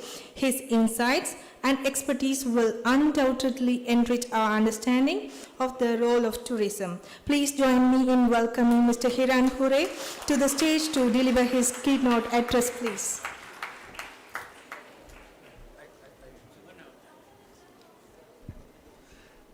Vanakkam, ladies and gentlemen. Actually, after listening to Vice Chancellor, I think I should remain silent for 20 minutes and reflect on what you said. It's such a wonderful speech, an inspiring speech, and I feel, I don't know what to say. I'm most humbled and grateful to Professor Sivanesan for inviting me here. And it's a challenge actually to speak after you, sir. It's such a wonderful speech, and I was just thinking to myself, if I had any influence in Sri Lanka's tourism, in addition to being Vice Chancellor here, I would have you as the Chairman of Sri Lanka Promotion Bureau, because you inspire many people. So thank you very, very much. Professors, lecturers, distinguished invitees, ladies and gentlemen, and my dear students. It's indeed, it's most humbling to be here. I see Father also, hello Father. And so many to be speaking on tourism and speech, and Professor Sivanesan asked me to touch on the challenges and opportunities Jaffna has. Before I get into I told him also I will touch a little bit about the challenges Sri Lanka faces and narrow it down to Jaffna. As Professor Prema Kumar and mentioned, we've gone through lots of troubles in this paradise island of ours. So if you compare the 4 Indian Ocean islands, we have the Maldives Islands, we have Mauritius, we have Seychelles, and we have Sri Lanka. In a global stage, we compete with many countries. There are probably 160, 170 countries in the world which is today welcoming tourists. And we are one of them.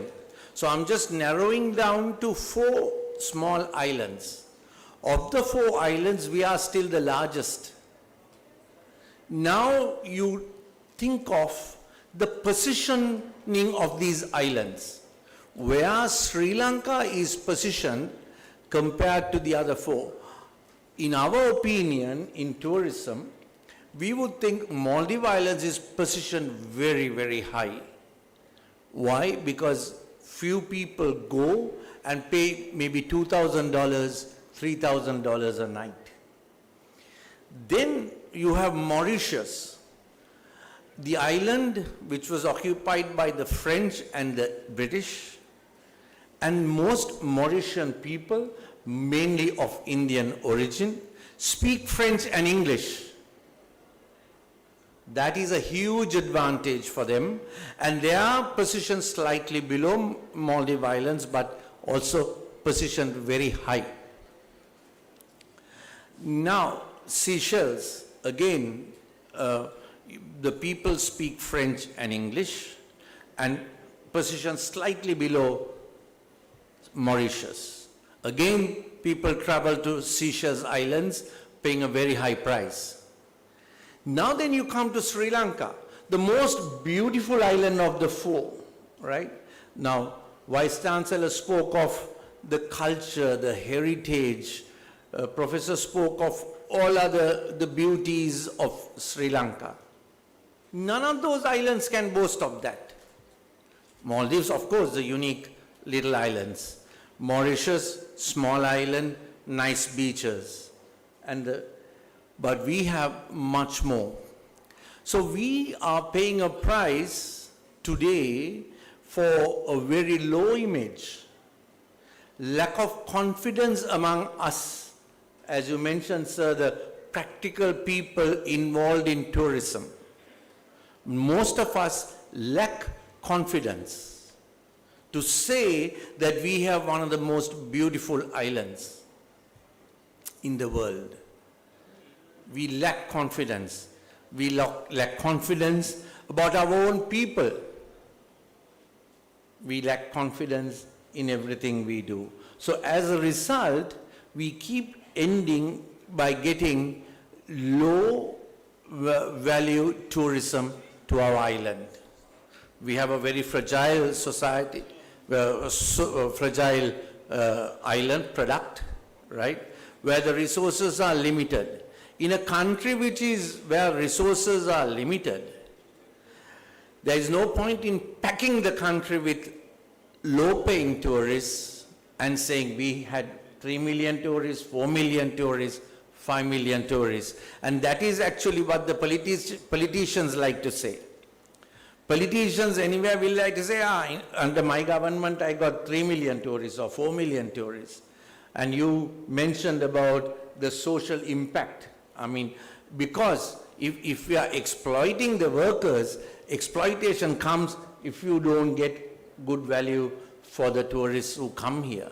So the owners and the investors are unable to pay the right salaries, then the sociologists will come into play where again you'll think, okay, nobody likes to join the tourism industry. If I ask the children who are here, the boys and girls who are here, how many of your parents will want you to join tourism?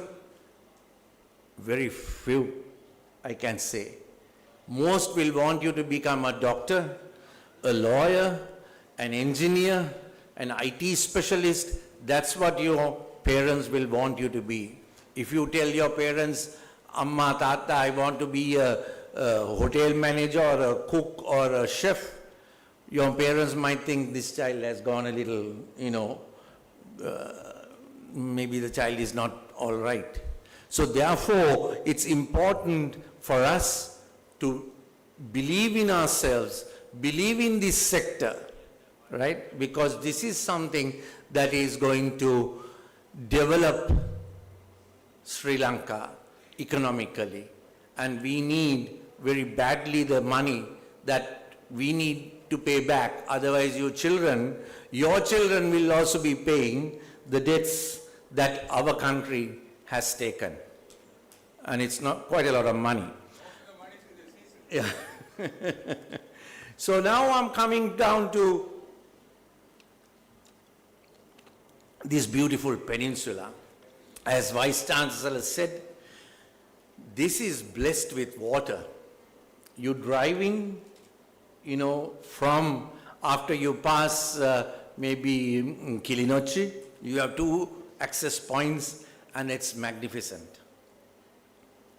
Some of you who live here may not really appreciate it because it's here. It's here, right? You don't appreciate it. But this is a beautiful, beautiful drive. 7 islands also. Yes, yes. And now I will tell how we got into investing in a hotel in Jaffna. I have never said this publicly. For the first time I'm going to say it. I thought after listening to both of you, I had to say this. I used to come to Jaffna before the conflict started because my father, who was a building contractor, built some housing in the KKA cement factory. So in the 1970s, I used to come with him as a little boy and stay at Hotel Ashok or Hotel Subhash. Then we were the last cricket team from St. Joseph's College to come and play cricket in 1982. We played Jaffna Central, St. John's and St. Patrick's. We were hosted very, very well. We were looked after very well. We played cricket, we enjoyed the time here, and we went back. Naguleswaran was a left-arm pacey. And so I have very fond, then we couldn't come here.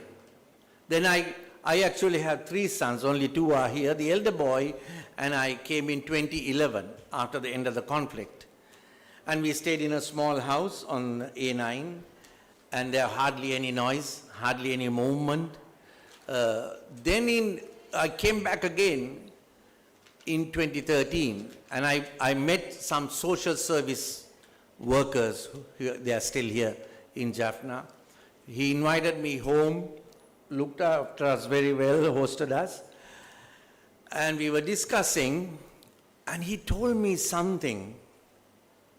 He said something in a very simple, very soft way. He told me, when we were discussing about economics, he told me, people from the south come to take our money. He said that in a very soft, gentle way. Actually, for about 30 seconds, it didn't hit me. After that, I asked him, why did you say that? He said, go to the town and see there are only finance companies. He said that also in a very soft way. Actually, after the tea, I told my son who was driving, I said, let's drive. We drove Stanley Road, various streets. And that time, this is 2013. Huh? Leasing, yeah, finance and leasing, yes. We counted at that time 13 companies. So what this gentleman said is true. And he said, nobody from the south come and invest here. They only come to take our money and go. So when we got the, it made me very sad, It's something that really affected, he hit my heart. Actually, he hit my heart. And then when we went and we got the opportunity to build, the finances didn't make any sense. Building a hotel in Jaffna, all the advisors, all the financial pundits, the marketing pundits said, don't build in Jaffna. Nobody goes to Jaffna. There won't be any future. But what this person said was in my mind. And I told the people, look, I will even, if you don't want to put the company money, I will even put my own money to do this, because this is something that is important. This is something that is important for the country, not only for Jaffna. So after we built it with difficulty, it took us 2 years to build. There were people from here who complained about the hotel. So the chief minister at that time called me for a meeting and said, what are you doing? Other people are complaining about you. So I said, sir, they are complaining because they don't pay EPF, ETF to the workers. They don't give meals to the staff. They don't give uniforms to the staff. If you go to those places, you'll see them. He said, I say, I never thought of it that way. He said, I say, I never thought of it that way. Right? And by then we had trained so many youth. We trained them in Karenaga, the Jet Wing Youth Development Program, with assistance from German government and the local government as well. You mentioned Chancellor, he was, I think, the governor here. He assisted us as well. And we trained 68 youth. About 40 or 50 of them joined us. The others got the training and joined some other areas. And this revived somewhat of tourism in the peninsula. Now the opportunities are far greater. But I do hope, in fact, if you go to the UDA of Jaffna, they have, I don't know whether any of the ladies are here, there is a young team of UDA planners. They have a wonderful tourism plan.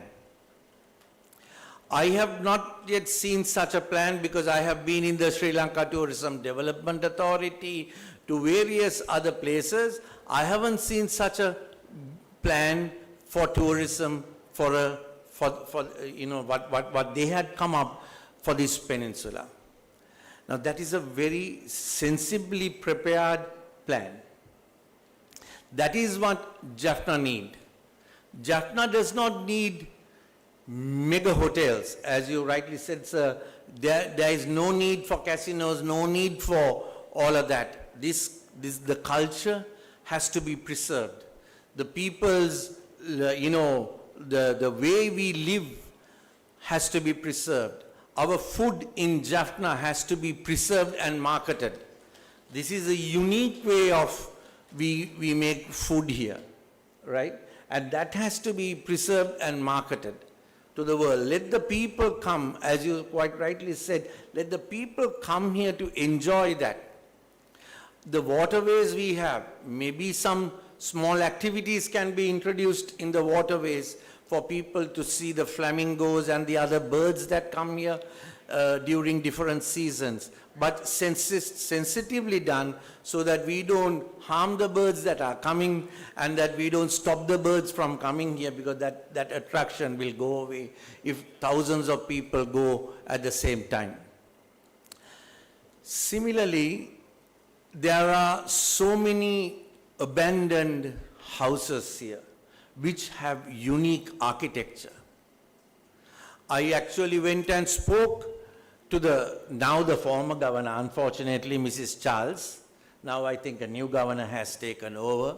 I actually proposed to her, if those owners are no more, either they are no longer living or no longer interested in coming to Jaffna, let the city of Jaffna or maybe the university or whoever, the governor of Jaffna, whoever, the churches, whoever, take that over.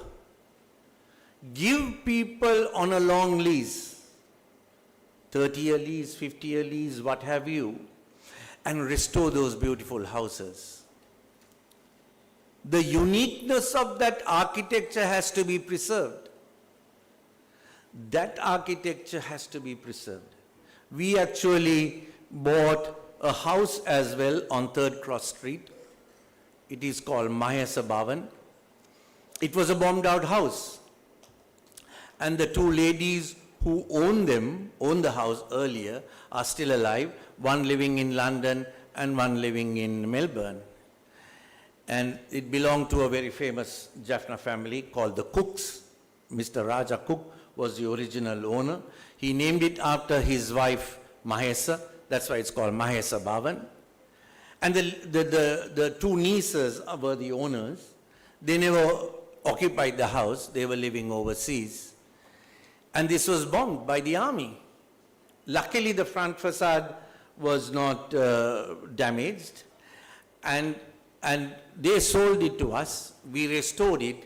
And one of the ladies, now in her late 80s, came here last December and stayed there. And she actually called me, "Son, I'm so happy to be here." She said, "I'm so happy you restored our house, what my uncle built in 1935.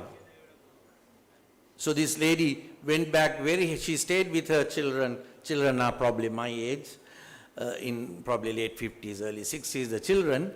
And she came and stayed here with her children and called me and said, "Son, I'm so happy you restored the house and we can come back again and stay here." So there are so many houses in the KKS area, right, which are abandoned, which are bombed, whatever it is, that needs to be restored. Now that is something that tourism can do in addition to all what the two professors mentioned here, that this is something that can be done practically, those can be restored, and the people, not only of Jaffna, people all over the world can benefit from the restoration of that, and those who restore and manage them can make some money as well. You know, it has to be, because I have to say, when it comes to tourism, now that they talk of, I'm sure the professors of tourism will talk of 3 Ps: people, planet, and profit. Actually, my dear friend and the former Secretary General of UNWTO, he's also a professor, Professor Taleb Rifai. He was a professor of architecture, became a minister of tourism in Jordan, and ended up as the Secretary General of United Nations World Tourism Organization. He brought in the 4th P, which is peace. He's the one who said, don't stop at 3 Ps, bring the 4th P, peace. Peace can be argued the way Professor Premakumar have said, either tourism is a beneficiary of peace, or tourism contributes to peace. I would like to think that while tourism definitely benefits from peace, definitely there is no discussion on that, that we are more conscious of saying, look, tourism promotes peace as well, interaction of people. I actually, about a year and a half ago, I went and visited a Catholic priest here. I forget his name. He's a very senior priest, senior than you also, Father. And he lives in a small house somewhere here. The name doesn't come to my mind now. And he said one of the issues is lack of understanding, understanding of the Tamils and the Sinhalese. This is one of the issues, that people don't understand each other. And this is what has led to the conflict for so long. If we get to know each other better, then these problems will not arise. So this is one way tourism can add to that peace process as well, the reconciliation process that we are going through, and hopefully the reconciliation will happen faster than we expect. These are opportunities. So the 4th P, and also we in tourism sometimes, I was a chairman of Pacific Asia Travel Association, and I do still have some influence internationally.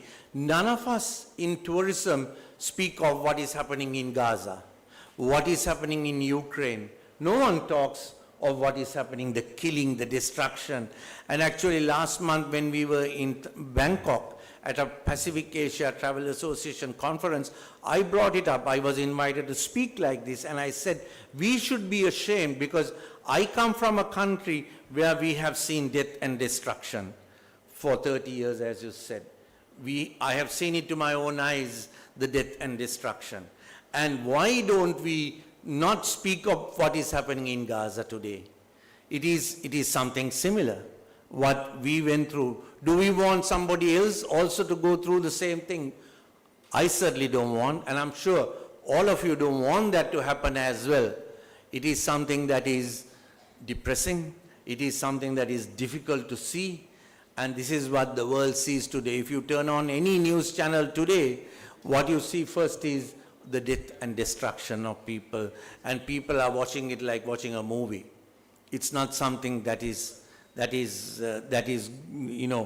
causes stress, that causes depression, that causes pain and anger. So therefore, I think we should all stand up and call other countries also to restore the peace that the world desires, restore the peace that we desire. As Mother Teresa always used to say, make sure that your family is happy, your family is safe as well. So I think Jaffna has lots of opportunity, great opportunity to benefit from tourism. I encourage more of the youth to join hospitality as well. We don't allow others to come. There has to be more investment, more opportunity created, but do it sensitively so that the beaches will be protected, the waterways will be protected, but make use of the beauty to promote the island, promote the culture, the rich heritage of Jaffna. There is rich heritage of architecture, knowledge. This is a fantastic place. I had to confess, this is the first time that I came into the Jaffna University, and we were all so happy to see the beauty and the way you have maintained it. I think Jaffna University have had great vice chancellors, and definitely you will also go down in history as one of the best vice chancellors this university has produced. Thank you, ladies and gentlemen, for inviting me. And it's been a challenge to speak after the Vice Chancellor, and it's been a great pleasure. May God bless you all. Vanakkam.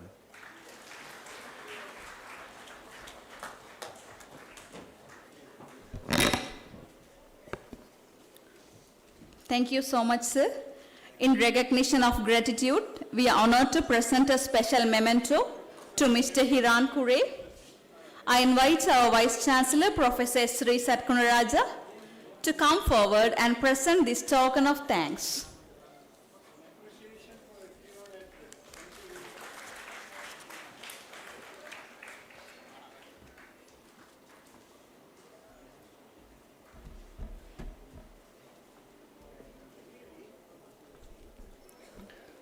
Before we move forward, we would like to take a moment to express our heartfelt gratitude to the wonderful sponsors who made the whole event possible. Your generous support has been key to the success of this program, and we are truly grateful for your contribution to this special occasion. A big thank you to Mr. D.S. Amarasinghe, Operational Manager, Jaffna International Airport, Ms. Nilanthi Vijayasuriya, General Manager, Jetwing Hotel, Jaffna, Mr. Kodiswaran, Regional Manager, People's Bank, Mr. A. Jayabalan, Regional Manager, Commercial Bank of Ceylon PLC, Mr. Dawa, Regional Manager, Chrysalis, Mr. G. Gunendran, Branch Manager, Ceylon Bank, Jaffna, Mr. V. Sivanandam, General Manager, Bank of Ceylon, and Mr. K. Nishantan, Regional Business Head, Hatton National Bank PLC, for your invaluable support. Now, we move to an exclusive and exciting part of today's agenda, our book release. To mark this special moment, I invite the editors of the publication, Mrs. Reena Estherani, Professor S. Sivesan, and Professor Anu Chandran to come forward and officially handing over the book to our esteemed Vice Chancellor, Professor S. Sri Satgunaraja.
Thank you so much.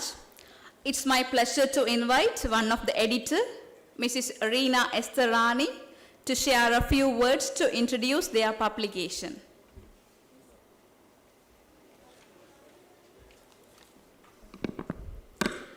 A very good morning, distinguished guests, scholars, and my dear friends. Today marks the launch of Tourism and Peace. It's not just a book. This volume is a testament to the transformative power of tourism in promoting peace, unity, and understanding. It is a beautiful convergence of different perspectives, a roadmap for harnessing tourism in ways that bridges across cultures and foster harmony when it's most needed.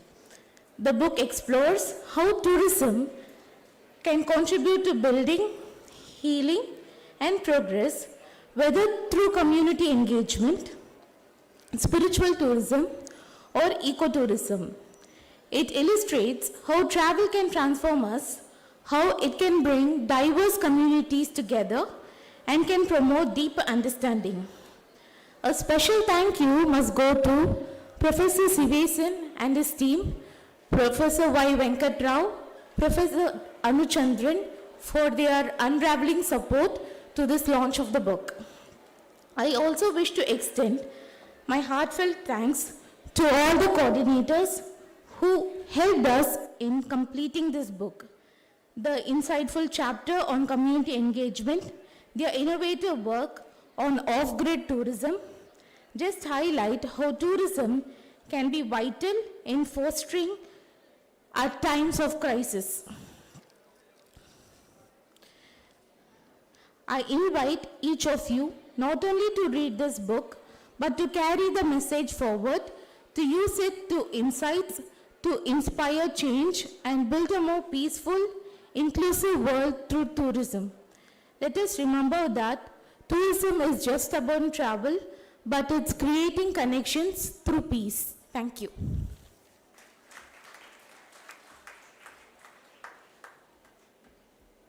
Thank you, Ms. Reena Estherani, for that insightful introduction to this wonderful publication.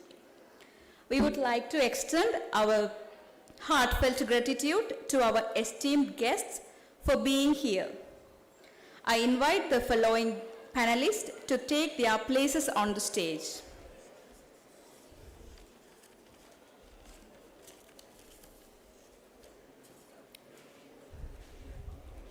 Dr. Y. Venkat Rao, Dr. R.C. Anuchandran, Dr. S. Patmanesan, and Dr. Sumit D. Silva.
Up next, we have an exciting and insightful part of today's event, the much anticipated panel discussion.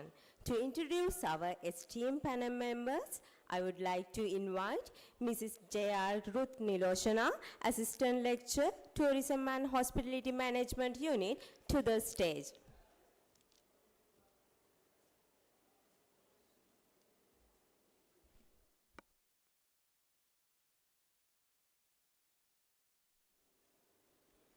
It's my pleasure to introduce our panelists. Dr. Y. Venkat Rao holds an impressive academic background, and his career began at Sir C.R. Reddy College, PC courses in Alluru, Andhra Pradesh, before transitioning to the Department Business Administration at Assam Central University, Silchar. He currently serves as a professor in tourism studies at Pondicherry University, where he was head of the department for 8 years and coordinator of UGC SAP for 10 years, significantly raising the department's international profile. Professor Rao has published 7 books in the fields of management and tourism, along with contributing 18 research papers to edited volumes and 27 papers to various journals. He has organized numerous national and international conferences, including a notable 2014 collaboration with Bournemouth University, UK, which saw participation from 25 foreign delegates representing 11 countries.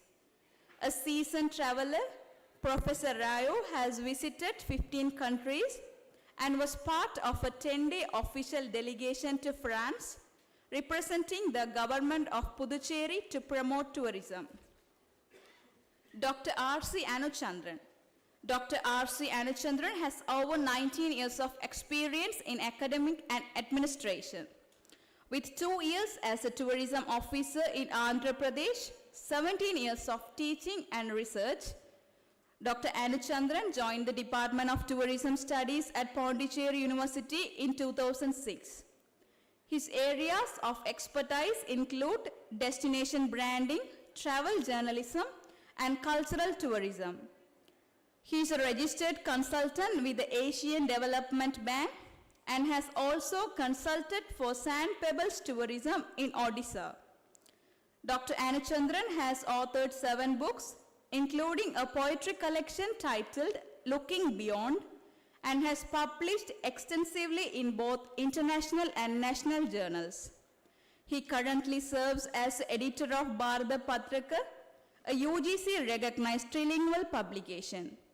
His achievements include multiple commendations and 6 consecutive Best Teacher Merit Certificates up to 2019. In addition to his academic work, he has a passion for yoga and enjoys writing in his spare time. Dr. S. Padmanesan. Dr. Padmanesan Sanmugeshwaran is the head of the Department of Social Studies and a senior lecturer in Sociology and Anthropology at the Open University of Sri Lanka. Prior to his current role, he led the Sociology and Anthropology unit and is now coordinating the MPhil PhD programs. He also served as a chairperson of the Faculty Research Committee for the Faculty of Humanities and Social Sciences until May 2024. Dr. Padmanesan's scholarly contributions include extensive research and publications at both national and international levels. He is the author of How Are Tamil Villages Reconstructed? Ethnography of Placemaking in Post-War Reconstruction in Sri Lanka, published by Springer, and co-editor of Multi-Religiousity in Contemporary Sri Lanka, Innovation, Shared Spaces, Contestations, published by Routledge. His work on post-colonial scholarship and Tamil-Sinhala relations has been featured in esteemed journals, enhancing the understanding of Sri Lanka's post-war cultural and religious dynamics. Dr. Smith D. Silva. Dr. Sumit D. Silva is a seasoned expert in strategic marketing, business management, and service marketing, with over 17 years corporate experience, including 7 years in the aviation industry. He currently serves as the head of marketing and corporate communication at Airport and Aviation Services Sri Lanka Private Limited, managing 5 international airports, including the Bandaranaike International Airport. He holds esteemed qualifications in both academic and professional studies. Especially, he is a certified professional marketer through the Asia Marketing Federation and holds an MBA specializing in marketing from Sikkim Manipal University, India. As an emerging scholar, Dr. Sumit has presented research at numerous international conferences and published papers in respected journals. He received Best Paper Awards from the Academy of Global Business Advancement at World Congresses held in Kenya 2017 and Thailand 2018. In 2023, he was an invited speaker at the World Passenger Experience Forum in Dubai, UAE. Dr. Sumit has held leadership roles, including serving on the Executive Council of the Sri Lanka Institute of Marketing and as project chair for the Slim People's Award 2023. He is also the vice president of AGBA and a member of several prestigious organizations, including the Asia Pacific Institute of Event Management and the Chartered Institute of Logistics and Transport, Sri Lanka. Now I would like to join you all to hear the panel discussion. Thank you.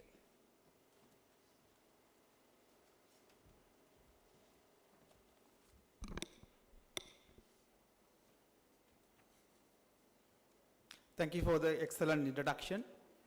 It's a great privilege to me to be here on this stage because I'm also a product of this university a long time ago. Again, I see this auditorium full of people, academics, and ladies and gentlemen.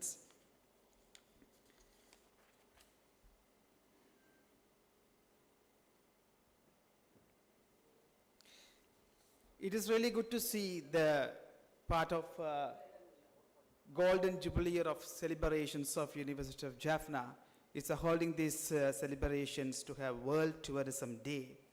We are here to grace the function and successfully to have this academic discussion to see the relationship between theory and practice.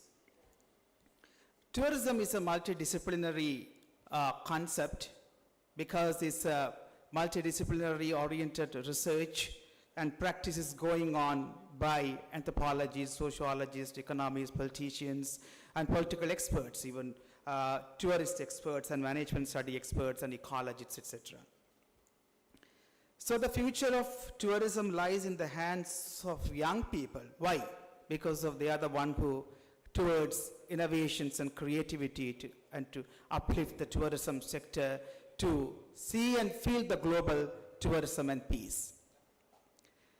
Also tourism as an instrument for peace. Why this World Tourism Day, they have this, the core theme or the core discussion theme of tourism and peace.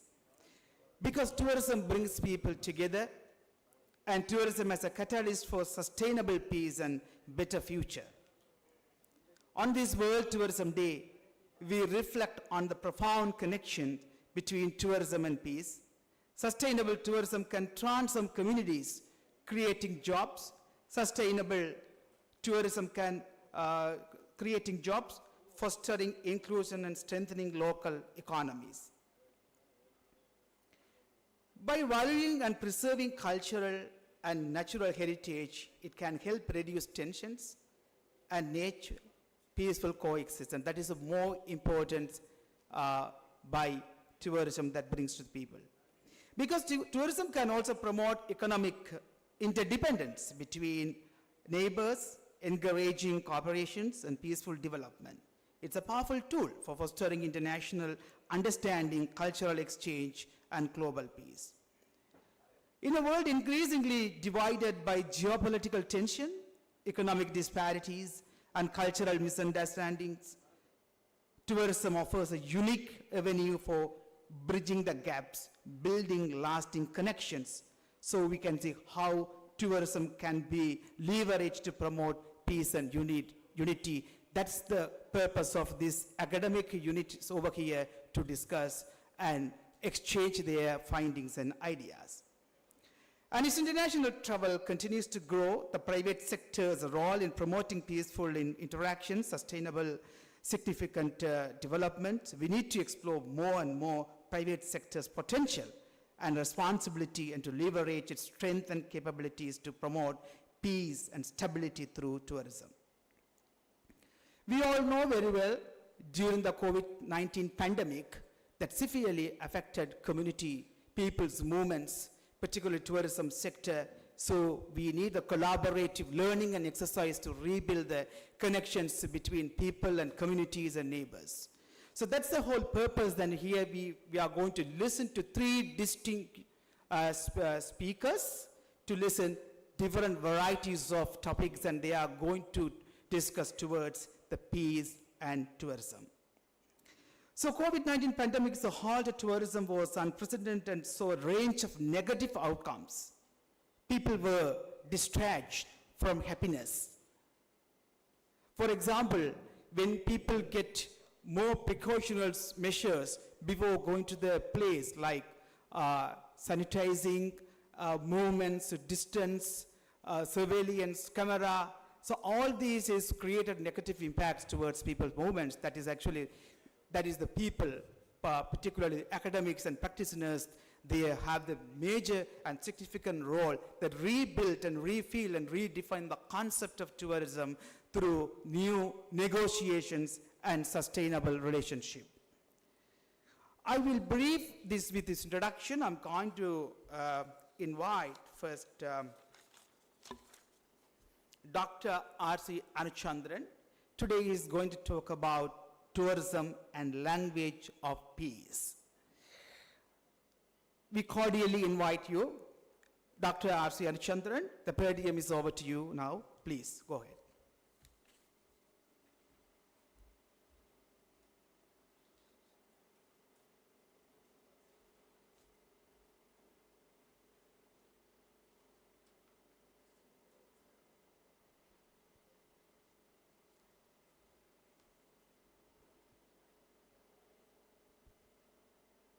எல்லாருக்கும் வணக்கம். லோக சுற்றுலா தின நல்வாழ்த்துக்கள். Hearty World Tourism Day greetings to all of you assembled here. Before I commence further, I would urge all of you to come forward so that you are at peace. But there should be a kind of chemistry between the speaker and the audience. Without that, it is like trying to water a plant, the pot is turned upside down. And there won't be any impact. It will be sheer ritual. So I would urge all the students and others to come forward. It is like we meet eye to eye, so there will be more kind of engagement with the audience.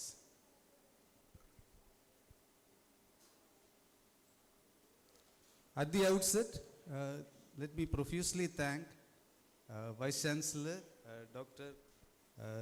Sri Sat Kumaraya, Vice Chancellor of University of Jaffna, who has enabled us to collaborate with the esteemed University of Jaffna. This is the first collaborative endeavor the Department of Tourism Studies, Pondicherry University, has entered into for the World Tourism Day celebration with an overseas university. This is an opportunity which will take it up further, kind of a mutual synergy between both the institutions.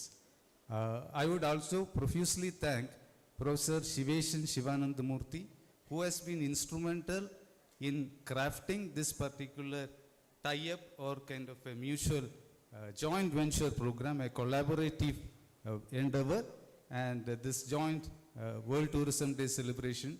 And he was persistently striving for us to, make it happen. He was toiling day and night and was involving us in whichever possible parameters which we can involve, and this edited book is one such effort. I would on record place gratitude to Professor Shiveshan for this particular opportunity, prospect he has accorded to us. And I would also appreciate and congratulate the University of Jaffna on the occasion of the Golden Jubilee Year celebration. My kind of impression, let me share with you. Yesterday also we came here, and I am taken aback, or rather surprised, because yesterday when we visited the auditorium, we were seeing amazing number of people. This was filled with people, and they were decorating, and they were, all over the place. They were, everywhere we were going in the campus, we could find the students, and they were making something or other, and, the niceties to impress upon the guest and for their own learning. And what I intended to present here was, we speak about work culture. And it is actually when the work becomes part of culture. Work culture has it's a different context. There's, as Vice Chancellor was laying accent on stress. When work becomes work culture, there is an element of stress, it cannot be overruled. But when the culture becomes work, that's what I was seeing yesterday. We were all witnessing that, and we will vouch for their capabilities and their commitment also. But I am surprised that that audience, the half of that yesterday means it will be full. It will be filled. The stage, the audience, it will be complete. All chairs will be full. Sir, in your absence, Shiveshan sir, in your absence, I was on record expressing our gratitude on behalf of the Department of Tourism Studies, and I am also representing the Vice Chancellor, Pondicherry University, to profusely thank you for this opportunity. Yes, and then we have this UNWTO theme of tourism and peace. And let me express here, we have had some amazing themes in the past. Every theme at that point in time has been at most relevant, like tourism opens doors for women, or tourism for all, or tourism and water conservation. It is timely, very contemporary, and needless to say how much it is relevant today when we are standing here and we are all addressing you. Yes? Nevertheless, I am not bogged down by the audience. I am treating this, when how can this be translated into an opportunity so that I can reach each one of you, because it's a mind play. Tourism is the affair of the mind. Yes, it is very innate. And likewise, it is very peace also. Right? As it was a panel discussion, I have classified my points, rather structured into 4 different aspects. The first one I will try to deal with here is, we speak about tourism and peace, but there is one variable which can be fitted in between. That is time. If you say that I have to finish my talk in 10 minutes, then my time starts clicking and the entire chemistry is affected. It is about consciousness. It is about our consciousness, and when the consciousness is corrupted, everything physical and mental gets affected. We speak about spiritual tourism in the context of tourism, time and peace. Of course, spiritual tourism is very relevant. Those who are sitting here, try to take slow and deep breaths to establish more connect with us. When your breath is shallow, the whole systemic, there is a fault. It won't be functioning, or rather it won't be kind of assimilating the ideas and relating in the required fashion. Yes? And needless to speak about spiritual tourism, but the salient feature I will highlight here is slow and conscious travel. Why slow and conscious? School students are also here. Yes? We are taking them to some museum. We are taking them to monuments. We are telling them, within half an hour, you must come back. Yeah, I have noticed. We have done some kind of preliminary studies on the observing how the group, The tour operator tells the tourist, you go around Eiffel Tower, you go around Burj Khalifa. Within 45 minutes, you have not turned back, you will miss the best. Then it starts running. That's why I said that you take deep breath and relax and sit back and then listen. Listening, make it an art. So, students, they are going to say some monument, and when they are told like that, neither they see. When they come back, which artifact is that? They are unable to comment on that, leave alone giving an explanation about it. Yes? So that curbs the whole, you would have already experienced if you are going for the students' tour or excursions. So time is very important for the tourists to enjoy. And in the operational model, and sir also talked about, Sri Hiran Kure also spoke about marketing mix, and the fourth element, which is the peace, as to be reckoned as the fourth P, apart from people, physical evidence, and process. So that fourth P, when you say peace, and that the organization in the whole tour operators model, that need to be placed, and it has to be given sufficient time. Salarian Museum in Hyderabad, it is 3 floors. And when we went there and we were observing the tourist behavior, and we could sense that none of them, they leave alone veiled Rebecca or the smallest Quran or different artifacts, they are unable to, they are not in the mindset to witness that. Yes? And I will quickly delve on my points. In the second round, if required, I will deal with it in an extensive fashion. And the second point I would like to highlight here is, when we place lifestyle in between, tourism, lifestyle, and peace. Say you are participating in a music therapy. Yes, you are part of a wellness tourism program. You are part of some alternative systems of medicine, say maybe gem therapy or likewise.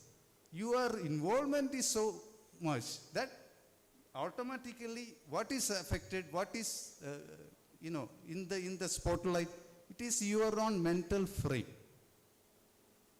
You are part of a, you just envision, you just imagine that you are part of a music therapy, your lifestyle, your kind of daily practice.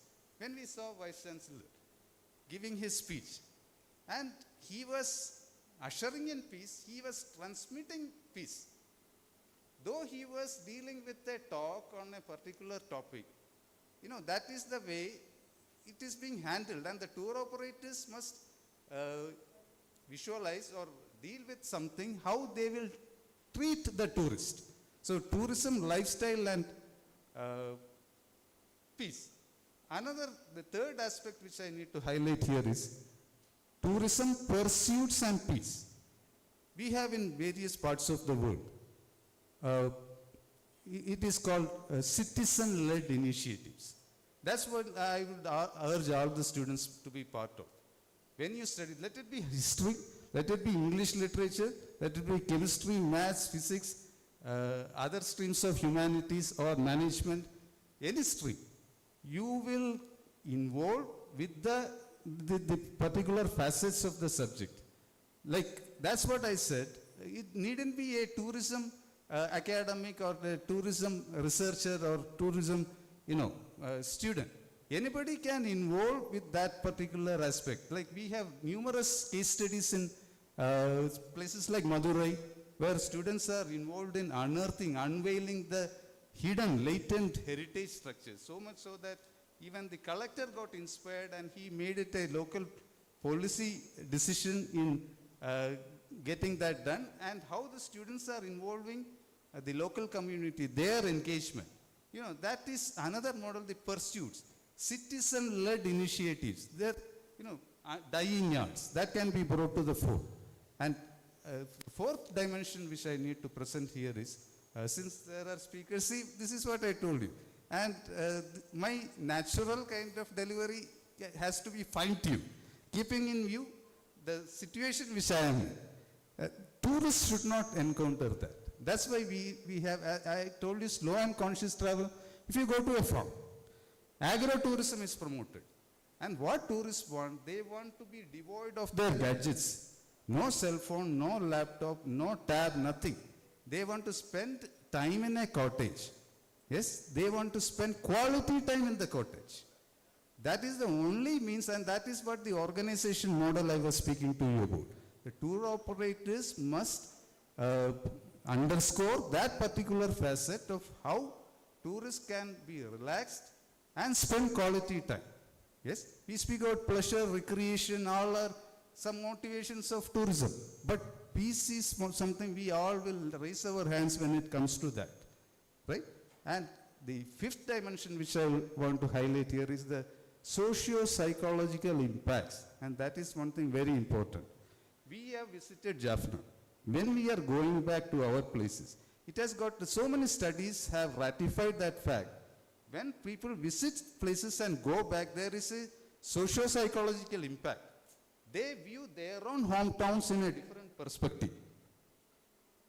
Who have contempt for their places are bound to consider it differently. The learnings, the education they have procured as tourists, again tour operators model. So many speakers before, Premakumar the Silva sir also spoke about that particular leeway of knowledge installation. That is one of the benefit. Of course, we have now over-tourism that is disturbing peace. You know what, during COVID time, the visuals we were getting, the places, the destination are at most peaceful. When tourists were there, peacocks and other wild animals or other fauna, they were reluctant to come to the mainstream. When tourism is not there, there are so many videos when peacocks are coming down and they are dancing. So what does that hint? These are all eye-openers for us. And we have Hiran Kura sir speaking about the career opportunities for the students. If there was a wider audience, I would have exhorted here that there are numerous opportunities in tourism. That's why we have our admission full. Our intake is 89, but the strength is 110 now. Why is that? We have almost 100% placement, 75% placement. The placement opportunities are there in different realms. In the allied sector, like forex, insurance, banking, that are travel insurance. Forex, needless to say. And the credit cards and the travelers cards and all that. And also consultancy. So many NGOs are there. And the students can be part of the NGOs who are working in tourism.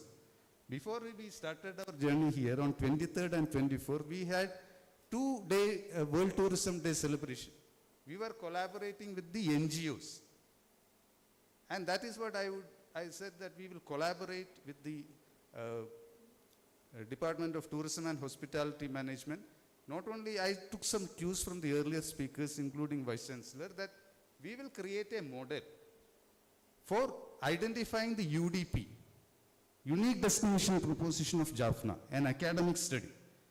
Yes, with so many parameters and others described, and what should be the operational model and likewise. We can do that particular study.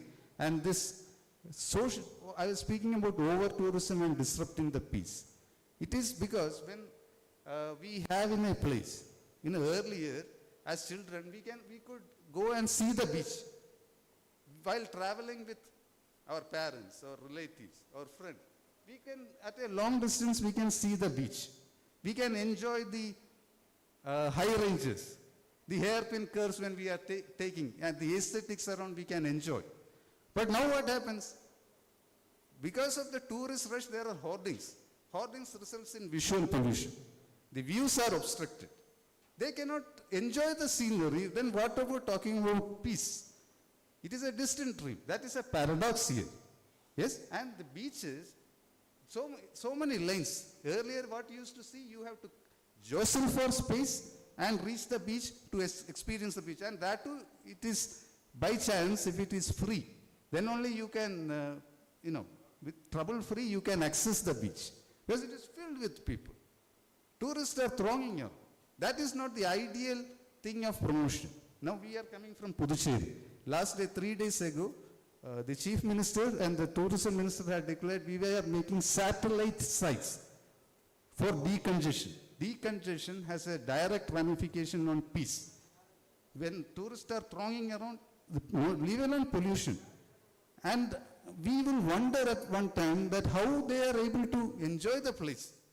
There should be some purpose, no, in visiting. Yes? That's where the thing of social carrying capacity comes to fore.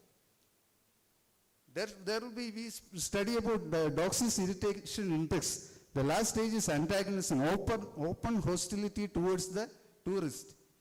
The hosts are pelting stones because their parking spaces are eaten by big buses of the tourists. They cannot park their two-wheelers. Or rather, there is a discrimination in some places that the policemen, tourist police or whomever, they are asking the host to move out. When the hosts go for a cinema hall or a multiplex or a shopping mall or any other place, they cannot have a free time as they used to enjoy in the past. Each one of us, when we see that from the host community perspective, we can assimilate, we can easily correlate to that. Yes, so social carrying capacity is one thing we need to have there, and I would conclude this particular initial talk of mine by stating that this is a prospect for the Department of Tourism Studies, Pondicherry University, to collaborate with the Department of Tourism and Hospitality Management to conduct mutual academic studies. We have a lot of researchers who have come from our universities, and we have a, academic pool. Definitely we can collaborate. And thanks, Sivesh sir, once again for this opportunity. Thank you, sir.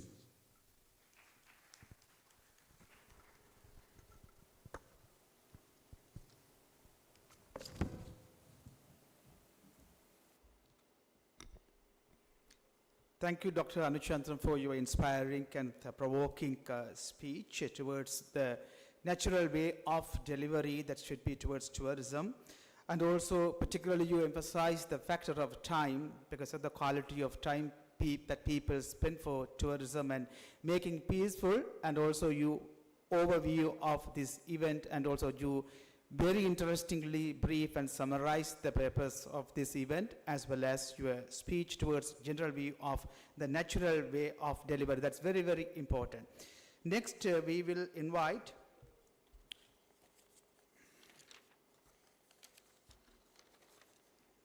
Dr. Y. Venkatrao. He is going to talk about tourism and peace. Thank you. We cordially welcome you. Over to you now, sir. Thank you very much. So, good morning to one and all. We are privileged and fortunate to be here in front of galaxy of experts. In this panel discussion, there are resource persons, including my colleague, Dr. Anuchandran, and airport representative and professor from Jaffna University. In fact, my visit to Jaffna is first time, and the other part of Sri Lanka, Colombo, visited several times because we have again academic tie-up with Colombo University. And as a whole, when I see Sri Lanka, all provinces, it's a very a beautiful nation down the Indian map. We never miss Sri Lanka when we look at India map. It is always goes with India. And we see that you are very close and affectionate neighbor to us. Let me come to the topic, tourism and peace. This is given by UNWTO. at this point of time, but it is not new to us.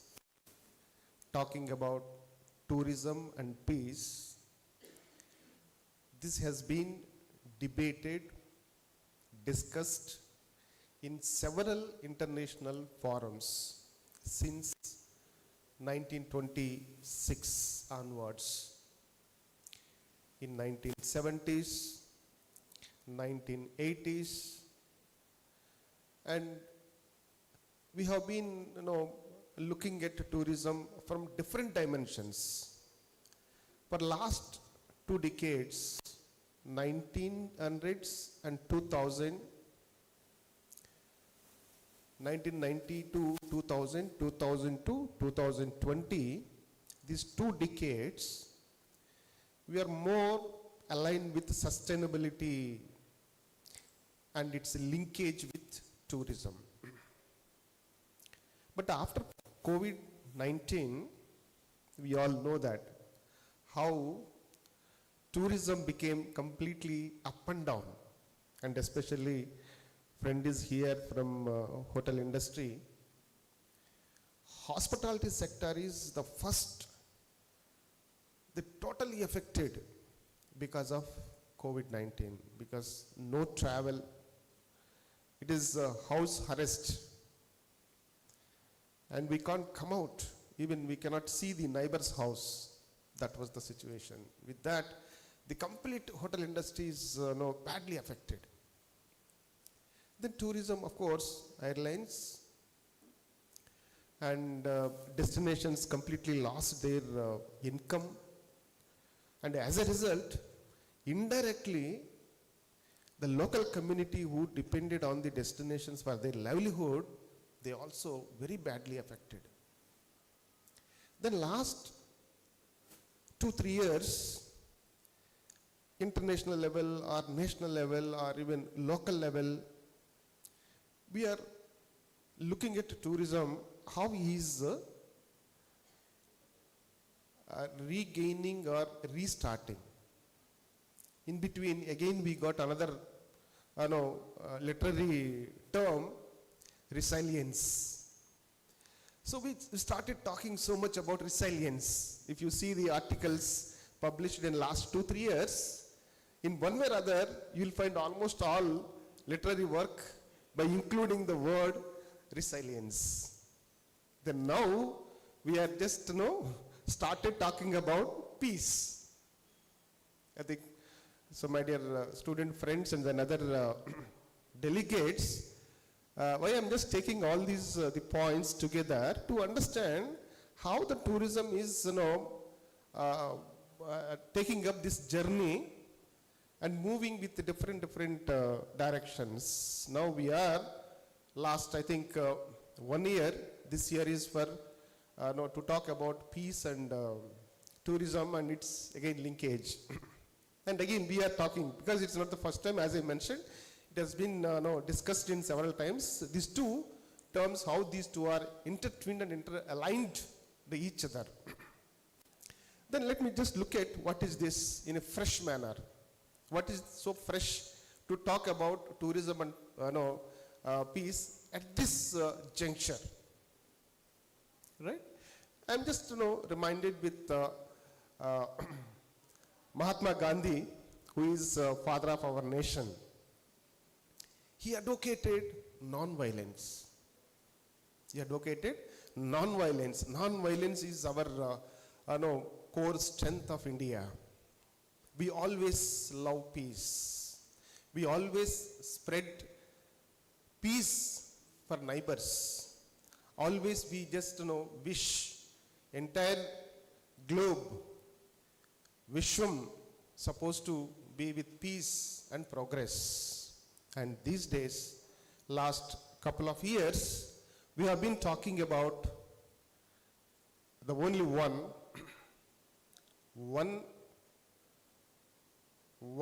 universe, one earth, and one environment. It is altogether Vasudhaika Kutumbam. Vasudhaika Kutumbam. That means we have only one family. We have reached the stage where it is a time to remove all types of physical barriers and mental blocks. Physical barriers and mental blocks. Let us just remove all these things. Why we want all these things, and considering the entire world as a Vasudhaika Kutumbam, only one universe, only one family. We are all family members. That means, let me take some insights into that concept of one family. When we feel that we are all one family members, immediately the outcome is owning. I own, you are my family. You are not my neighbor. Neighbor means the distance is there. Neighbor means distance is there. When I say that the family, no distance. We are all one. We are all one. There is a sense of belongingness among all of us. Right? With that, when you look at the Mahatma Gandhi core ideology of non-violence, and recent our administrators, the core philosophy of Vaisdhika Kutumbam, and when we take up all these things, Indian contribution to the rest of the world, we love peace, we share peace, and we progress with peace not only for us, for entire universe. This is the message that I want to carry from my country to rest. So that is what peace in the sense of non-violence, right? So we are now completely away from violence. So violence is not, it's not that it's so far away. It was there with us, and especially when you look at the Jaffna region or even northern province, the conflict was there. Violence was there. And I'm so happy after just landing immediately in Jaffna airport, I was looking at both sides. There are so many buildings with only walls, right? Reflect something. So some kind of conflict. Then I asked suddenly, who is actually the driving us from airport to hotel? He's a student of Jaffna University and the management student. I think he is here somewhere. I was asking out of curiosity, so why all these buildings like this? He was just narrating. And at the same time, happy news is he said that, so now slowly, government is allowing and giving permission to take over these things. So far it was not there. So that means the governments also realized the importance of peace for the progress.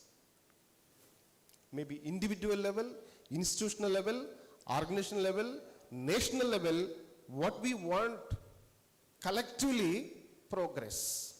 We all wish the progress. Progress is our center now. If we want progress, what is required as a prerequisite? The peace. The peace comes when we have the faith on each other, trust on each other. Faith and trust on each other. So how it comes? When we have the feeling of oneness and one family. So this is all about the essence of the peace in the present context of the globe. Let me just look at again another important point. International Peace Index, IPX, International or Global Peace Index, you can say that, GPX. So the GPX is given by Institute of Economics and Peace for closely 200 countries. And if you take the data of this peace index for every nation, and the peace and progress, these two are aligned to each other. And we have 200 countries closely. We classify all these countries into three categories: developed countries, developing countries, and underdeveloped countries. Now you apply the peace index for all these countries, right? And it is easy to understand where there is a peace in place, there is a progress. Where peace is not there, then progress is less in, maybe you can say that less developed countries and less developing countries. This we can understand even by just looking at the basic figures. And at the same time, now I want to apply tourism. When you look at the tourism and tourism development, and again, economic forums, International Economic Forum, which is giving actually the competitive index for tourism and travel. Competitive index for tourism and travel, and nation-wise. And each nation's competitiveness, each nation's travel, tourism and hospitality, its competitiveness in attracting as many as tourists. What is that competitiveness? When we see the competitiveness of the index and then apply this index with the global peace index and again link with their GDP and then economic progress, all these are all interrelated. My dear friends, when I look at all these the data and the technicalities, and where there is a peace, there is a tourism. Where there is a tourism and peace, there is a progress. And here I want to mention a small point from the latest the data that I received, that I just read from the economics Institute of Economics and Peace, the Global Peace Index. Because since I'm just coming to the Sri Lanka, I wanted to see that how is the peace in Sri Lanka, right? Fortunately, there is so much progress last couple of decades, but recently, I think you can check somebody, last 2-3 years, the peace is slightly decreasing in Sri Lanka. It is as per the Global Peace Index. Peace is slightly decreasing, right? And I think now the government changed, new government in place. Now the new government supposed to look at this particular dimension and take necessary steps to create a different image for Sri Lanka. That is the need of the hour. As an academicians, when I look at the tourism in Sri Lanka, this is what I understand, because it's my visit is Sri Lanka is for last 15 years almost all. And whenever I visit Sri Lanka, I used to take the statistics of the past and the current trends and what is happening in the the present and what will happen in the future. So this is what we observed as an academicians out of the literature and theory that is available based on the various international reports, right? When I look at from that dimension, the new government supposed to take necessary steps to rebuild the entire image, tourism image of the Sri Lanka, so that you can see the gradual increase of the tourism in Sri Lanka. And that is actually the started, of course, if you see the last 3-4 years, there are many, up and downs in Sri Lanka in terms of political crisis, in terms of terrorist attacks, in terms of, the COVID-19. There are 3 important things badly affected Sri Lanka. 3 things last 3-4 years. And I think it's struggling so much. I know I have a good number of friends in Sri Lanka from almost all provinces. And when I look at, take the information from all the friends, then I understand how actually Sri Lanka is, the traveling towards the progress, right? I don't want to take much time, because if you go and talk like this, there are so many issues to bring in the presence of all the audience. And let me come to the last part, Jaffna region and the northern province. In this province, what are the attractions? Right? How we can just promote tourism in northern province, that is one important thing.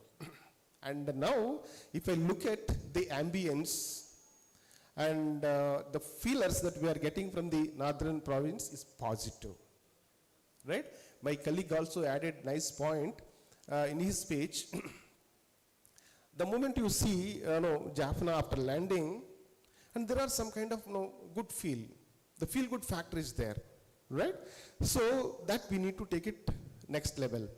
And at the same time, when you see the attractions, there are several attractions related to the spirituality. I'm talking about only northern region.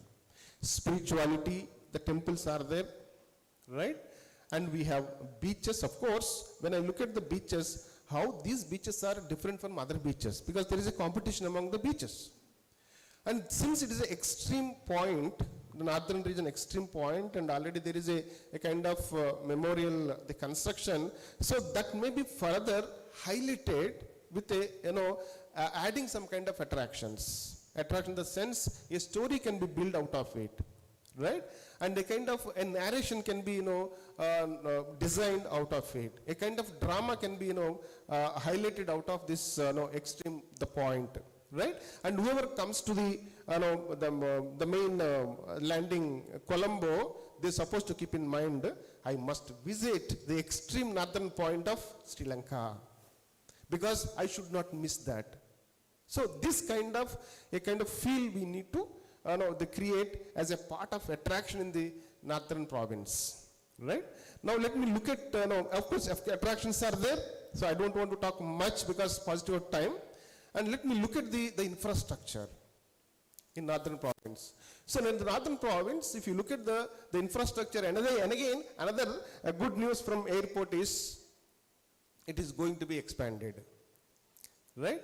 Already one country, that is our brothers, got connected with Jaffna, right? Now next is, let us connect to the other part of the world, if possible, as early as possible with Europe, because I know many friends from Jaffna, they are well connected with, historically with UK and other, the countries in Europe. So in that context, when you look at the, international tourist, maybe the Jaffna friends who settled in UK and neighboring countries, and even other parts also, Canada and then many places, the people are there. And if they want to just land here, only the landing port is Colombo. Why not Jaffna International Airport, right? So potential is there. That potential needs to be tapped and then completely release if at all any bottlenecks, with the only ambition, the peace and progress, right? And in that, when we look at the infrastructure, the airport is one thing, of course nice roads are there, connectivity is there, transportation is there, the railway track is there, and all these are in place. But at the same time, most important thing is our local community, and the positive support and involving the local community in all developments of tourism and making them as one of the important stakeholders. That's most important. Without local community support, tourism cannot be promoted, my dear friends, right? Local community is supposed to understand the role of tourism in Jaffna or in entire northern province, how it is going to give multifold benefits. The first benefits, we all know that all the scholars agree with that, employment. They will get wonderful employment. And indirect employment, even without any education. Education is not required to get livelihood in tourism on destinations, right? So just, they just, take up any kind of activity on the destinations, they will get livelihood. Happily they can have a nice food and sleep the night because of tourism, right? So this kind of awareness we need to create among the local community, and their support is very much essential for promotion of the tourism in the northern province. And at the same time, we are now in a fertile land as far as northern province is concerned. We are all towards the peace, and we are the peace lovers, and peace is the only the way for the progress. So when we all collectively agree, the progress is important for all of us. Even the people might have gone out of Jaffna, the now time has come, the people will start coming back. The same thing is happening in India also. Because people loved the foreign countries and they left India in search of jobs, and then they started their own business. Now they are looking back India. India is more peaceful, the more prosperous and more promising. All are there in India. People are just coming back. But we say that the brain drain happened. Now redrain is happening. The brain which has gone is coming back. The same trend is going to happen in the Jaffna in coming 5 to 10 years, my dear friends. Jaffna we will witness, maybe today I'm talking this, after 10 years, just see that the brain drain happens, and then people will come and then start their businesses, their industries, who actually settle. I know that there are a good number of people from Jaffna region, and they settled and they're doing wonders in the European countries. They will come back, and they will create the wonders in northern province, right? So that is all about infrastructure and the local community. And then at the end of my speech, I just conclude that by saying it is a time, again further, we are going to reconnect with especially southern part of India, with the northern part of Sri Lanka. Let us just join together hands, not only 2 flights. Let us see that the number of flights will increase, and our friends, not only 1 hotel, you start another 2-3 hotels and see that the progress and then prosperity that happens in the northern province in coming future, right? Thank you so much.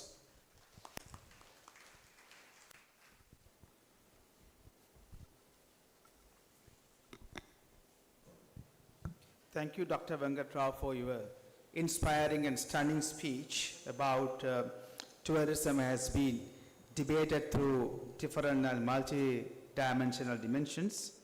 And also the past couple of years, the people were talking about resilience. Now people move towards on peace. And that becomes a global phenomena because also he has highlighted the Gandhian philosophy or Gandhian ideology that we call ahimsa, the non-violence. The principles become the whole like a global phenomena, and now revisiting that concept and rethink about tourism through that canon. Also that we need to remove the physical barriers and mental blocks towards building a peace and coexistence. So fascinatingly, he has brought the Tamil concept of kudumbam, family, that a sense of loving and sense of love, how the family is developed and conceptualized in Tamil culture. As also he is bringing back to rethink about the tourism piece through the localized knowledge and cultural practices. So for this, then we need to have the faith and trust towards family, that also probably it's applicable to the tourism etc. as well. Finally, he focused on northern province because of developing and towards sustainable development of northern province through expansion of tourism. So that is a kind of a positive peace buildings. A lot of people today, tourism experts, they talk about positive peace building, right? So in that sense, thinking about the northern province, because he has first-hand experience of visiting Jaffna Peninsula first time, looking at the eco-friendly environment and the physical infrastructure, the possibilities of how it can be expanded through social capital. Here the social capital, he means that how the foreign connection, the natives of Jaffna Peninsula now, who live in all over the world. So bringing back their investments, not only the money, but also the knowledge to rebuild the community through the tourism is a kind of a positive peace building. So that's a kind of, finally he touched upon, so collaborative tourism. That means a linking between South India, Southern India and Sri Lanka, because it's a whole like kind of a already culturally business trade connections between the two regions.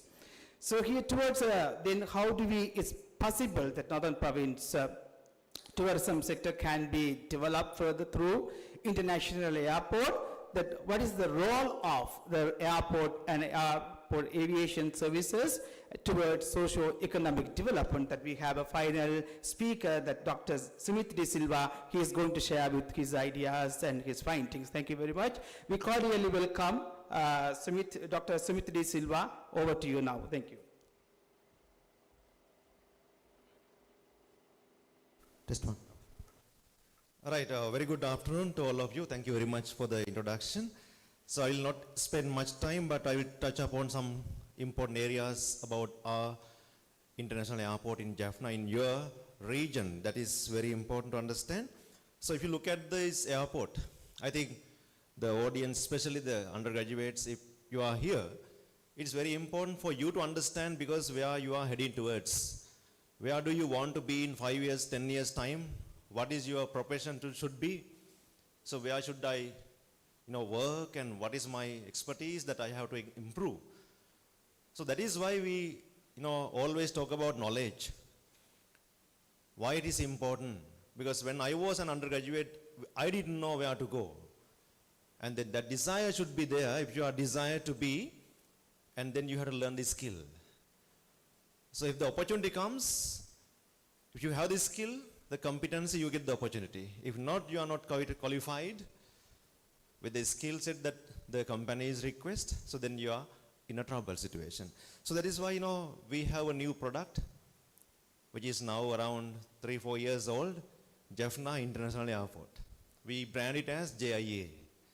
That is a product of airport and aviation services from marketing perspective in our words. So Jaffna, we believe that Jaffna is a gateway, cultural gateway, heritage gateway to the world. That is our the tagline, for example, that we want to develop. Heritage, Jaffna heritage to the world. Airports that are the gateways to the world. I mean the nations, countries, destinations. So if you look at Jaffna, it goes to the history in 1940s. And then the government in 2019 decided to develop this Jaffna International Airport as an international airport. And then we opened in 2019. So what were the key markets? As our esteemed colleague said, Andhra Pradesh, Karnataka, Kerala, Tamil Nadu and Telangana were the key markets for us. And there was a major barrier for us. Why? This airport can connect only the nearest destinations like Chennai. Why? Because our runway, the airport infrastructure, the facilities are limited, especially the runway. Runway can't accommodate large aircraft, very simple. So it can only accommodate, in simple terms to understand, ATR type, let's say 70-seater aircraft that we are getting now, Indigo and Alliance Air. So therefore, flights can't fly to further destinations, very simple logic. So therefore, it is good and very interesting that Alliance Air commenced in 2019. And we had good commencement, but again, we had a lot of difficulties with the COVID-19. We had to close the airport, and again, we recommenced the operations in 2022, 12th December with Alliance Air, with 3 flights a week. And you know the numbers now. I know I'm really in agreement with our esteemed, respected Mr. Hiran Kore. I'm really, in your opinion, it's not numbers. I also believe, and I always talk about this factor as well, not the numbers, the quality and the people, the segment that we are attracting. But here, the numbers are quite important for us to understand the contribution that it has made to the region. In 2023, we had 28,000 passengers. Up to now, we have gone beyond 25,000 passenger movements. Now, for example, from September 1st, we commence Indigo and Alliance Air. That means a day we are getting over 200 passenger movements. It is quite significant. So therefore, I would look at this airport contribution to the region in several aspects, like first one, GDP contribution. Because we have 1.3 million population in the northern region. And if you look at the sectoral contribution to the GDP, if you look at the service sector contribution in Sri Lanka, 57% of the economy. But if you look at Jaffna, northern region, it was more towards agriculture base, less industry. The transition is a service. That is why these undergraduates should get that inspiration. Because I can argue this statement, in the whole world, according to World Trade Organization, 2/3 of the world economy is from the service sector. 2/3 of the world economy is continuing to grow. The other factor, if you look at the highly paid employees in the world, employment perspective, more than 75% of the high skill and highly paid employees are from the service sector. Then these undergraduates should think whether I should be stepping into the service sector. Very simple. 10 years back, we didn't have jet wing, I think, if I'm not mistaken. But we have these hotel brands in northern province and other hotel brands, if you look at now. So in 10 years' time in the future, as our colleague said, will be amazing, these numbers. So the challenge for us to develop this airport, because we are now in the discussion with some other airlines, because as a government, because we look at, for example, the development of this airport under 3 phases. Phase 1, we have already initiated. We are now with Indigo and Alliance are flying daily flights to Chennai. How it is going to benefit the economy? For example, the people in Jaffna don't want to go to Colombo, very simple.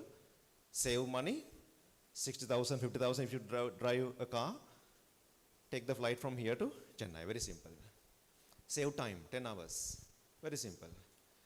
And the second thing, that it is going to contribute to the knowledge creation.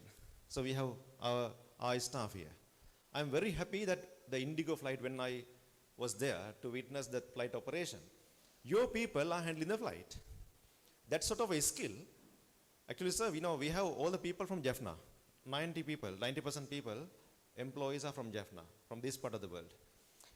That means I was super happy to see that these people are handling the flight. Just to tell here, in our company, we are not the ground handler at BIA, the Sri Lankan Airlines. We are not the ground handler. So our people are not really handling the flight operation underground. They are not having even that skill. And these people in Jaffna, they have that skill. They are doing the check-in, they are going to the ramp operations and doing everything. And I was just thinking and talking to myself, in 10 years' time, if they continue to do this, they'll be highly competent people. So therefore, I look at the knowledge transfer, new knowledge, new skills, they never thought of developing that in their life. So these people should think of what sort of skill I should develop. And also knowledge generation in this sector, service sector, is very critical. If you look at what are the jobs that we should have. The rural people, I come from very rural background in Sevanagala, Monoragal district. I always tell in my motivation speeches. So here people like that, you are like me, for example, many of you. So when I was in the village, we could only see the plane flying above. We never thought of to become a pilot, to at least, if the flight is going above, to send one flight, there are more than 300, 400 people, even 500 people who are involved in that particular task to make it easy for the pilot to fly above. So we had the feeling like we never be able to work in the aviation industry or be a pilot or be an attendant, flight crew member. People know only few jobs. They know only to become pilot or be a cabin crew. So it is your responsibility and our responsibility to educate people about the new opportunities. Air traffic controllers, how much they are earning. Please research. Other undergraduates should research. We had recently, we called interviews, applications. Actually, we had a problem in air traffic. We got very good numbers this time. And they are getting good salary also. Airport managers, airport marketing professionals, for example, people like us, you can be better than us. Airport service assistants, we have ASAs here. They are who are handling the flight. And customer relation officers, airline catering, right? Transport security screeners, launch managers, launch supervisors, ground service managers, sales marketing executives, schedule coordinators, cabin supervisors, operation specialist like Mr. Amarasinghe is an operation specialist, for example. He knows about the entire operation of an airport. So likewise, we should know these job titles, professions, then think of gap filling. The people in the society, in the community in Jaffna, I would recommend they should understand. And our responsibility now, for example, now if people are coming here to the stall that we are having, we are promoting our programs. We have a diploma in aviation management program, and we are partnered with Massey University in New Zealand also. They can do the course here part, and they can go to New Zealand as well for the other part. And we have the diploma in aviation program, and we are trying to get number of students registered here, and we have discussed already with the Vice Chancellor, sir, to collaboratively offer the program here, and with the Jaffna International Airport and Jaffna University, and the diploma in management program is here in Jaffna. We never thought of in the past. So that is what we are going to contribute and get the community engaged, because we believe in community-based development. So whether Jaffna Airport is linked with the community, because we believe in the asset-based management, asset-based community development. The development is based on the assets in the society. So assets are the people, assets are the locations. Casirona Beach. According to statistics in 2018, more than 97 people, tourists, have been there. So we had a meeting with the district secretary recently. I proposed him to have a tourism committee, including our Professor Sivasan. And we are going to collaborate, we are going to support. We want undergraduates to take this message to the world to run our digital media campaign. That is what I suggested, for example. It is not, we run our pages. We run our Jaffna pages. For example, Indigo Flight, we ran our team, marketing team, we ran the entire digital promotion campaign. It was really good and surprising. It was in Chennai as well. And then we got the calls and it was in good numbers actually. Reaching 20,000 a day, for example. Simple as that. I think our video reached more than 27,000 and plus another gentleman in Jaffna posted, I saw it more than 25,000. Altogether more than 60,000 views on our inauguration. So that is what we want young people to be involved and get their collaboration and have an inclusive development for the future. That is what, and our second phase is basically, now we have had discussion with Etihad Airlines, Sri Lankan Airlines and Fitzair. And then for us to develop and invest money, we need to have a rational argument whether the investment expenditure is justified. So we have 1,300 long runway, which is not able to facilitate A320.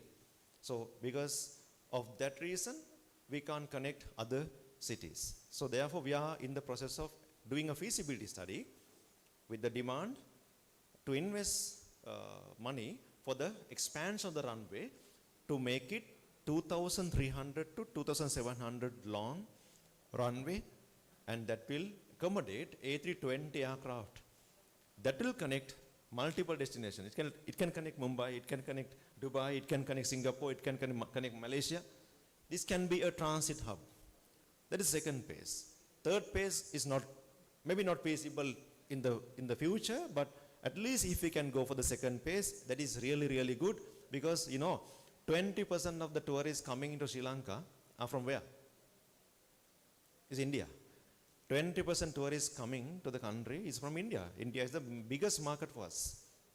And having a huge potential that we know we have already touched 1.5 million passengers this year. Last year it was 1.4 million, and we are going to touch 2 million basically this year. So therefore, it is very important to understand this development, and also keep in your mind that this year, with the predictions, there will be over 9 billion passengers in the world, 9 billion passenger movements, and then majority will be from Asia. That means the center of gravity is shifting towards Asia. That is the prediction according to the IATA, for example. Global passenger movements last year was 8.6 billion, and this year 9.4 billion passengers, and out of that, I'm just referring IATA, and we are expecting by 2041 19 billion passengers in the world, and that is amazing. And in this year, in 2024, nearly 3.5 billion passengers will be from Asia. That means we are growing. We are in the right, as Professor said, we are in the right direction, located strategically in an area where things are moving on. And finally, and don't forget that India's aviation budget, I have the update at the Wings India Forum. So they are going to buy a large number of aircraft. Indigo ordered 500 aircraft. Boeing predicts 2,700 aircraft to be added in next 2 decades. And then look at the number of employment opportunities are created for us for this particular industry. So these are really, really good numbers that if you look at in detail. So anyway, so I highlight especially the service sector contribution will continue to grow, and therefore the people should be ready and then exploit the opportunity. And for example, one thing to highlight, the local products that you can see in the exhibition stalls. And Industry Development Authority also, they came up with some nice products, and we distributed among the passengers at the inaugural flight. So we actually developed a culture in BIA for last 3 years. We have been doing now with the Sri Lanka Tea Board. For every inaugural flight, we distributed 1 tea pack And for every inaugural flight, certain times we continued actually. Even now we are giving one tea pack for every passenger. And now there was a proposal. We had discussion with the Sri Lanka Tea Board chairman also to distribute one tea pack for each passenger. That is, normally 200,000 tea packs are required a day at BIA. Now we are working on that proposal, and some companies have already agreed with a welcome or maybe thanks greeting message or a send-off message to them with a tea pack. And likewise, why not we do in our airport? This is a very good marketing promotional tool for the local products. That is something that we are trying to do also. We have also communicated at the district secretary meeting, and the stakeholder engagement is very critical in this area, because people don't know sometimes this sort of development.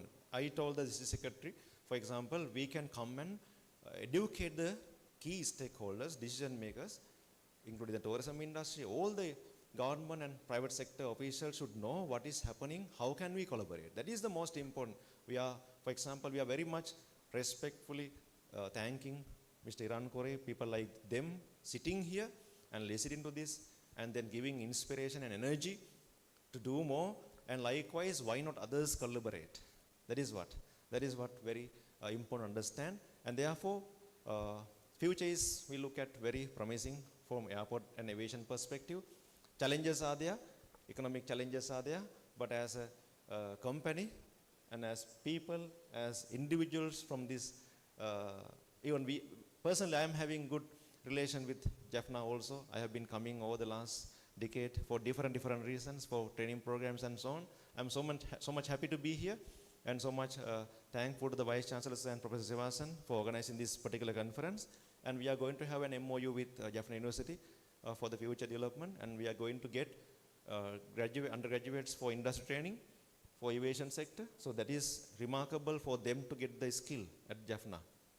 Go to the Jaffna airport, get the skill, and they can be not only they don't want to work for us, they can work somewhere, and then people like them, they will be really helping you all to be having industry opportunities, training opportunities. So that is what I can share. Basically, the future is going to be promising, and then we want to get ready and help everyone and collaborate. The key word is the collaboration, I would say, and then look at the development and how can we take this cultural heritage to the world. Thank you very much. Have a pleasant day. So with your permission, I want to take one minute to add few points based on my observation in the entire Sri Lanka. It is related to special interest tourism packages. In the northern side, we have attractions that I will discuss a little bit now after touching 2 points in Colombo under special interest tourism. So these days we see there are so many Chinese young couple, they land in Colombo to experience Sri Lanka Shingali type of marriage attire, right? And wearing that Shingali style of this marriage special attire, and then following the rituals of that, and then enjoying that the complete event. So that is happening as a special tourism package, right? Many Chinese are coming and then involving in this traditional, the marriage with a traditional attire, right? This is one.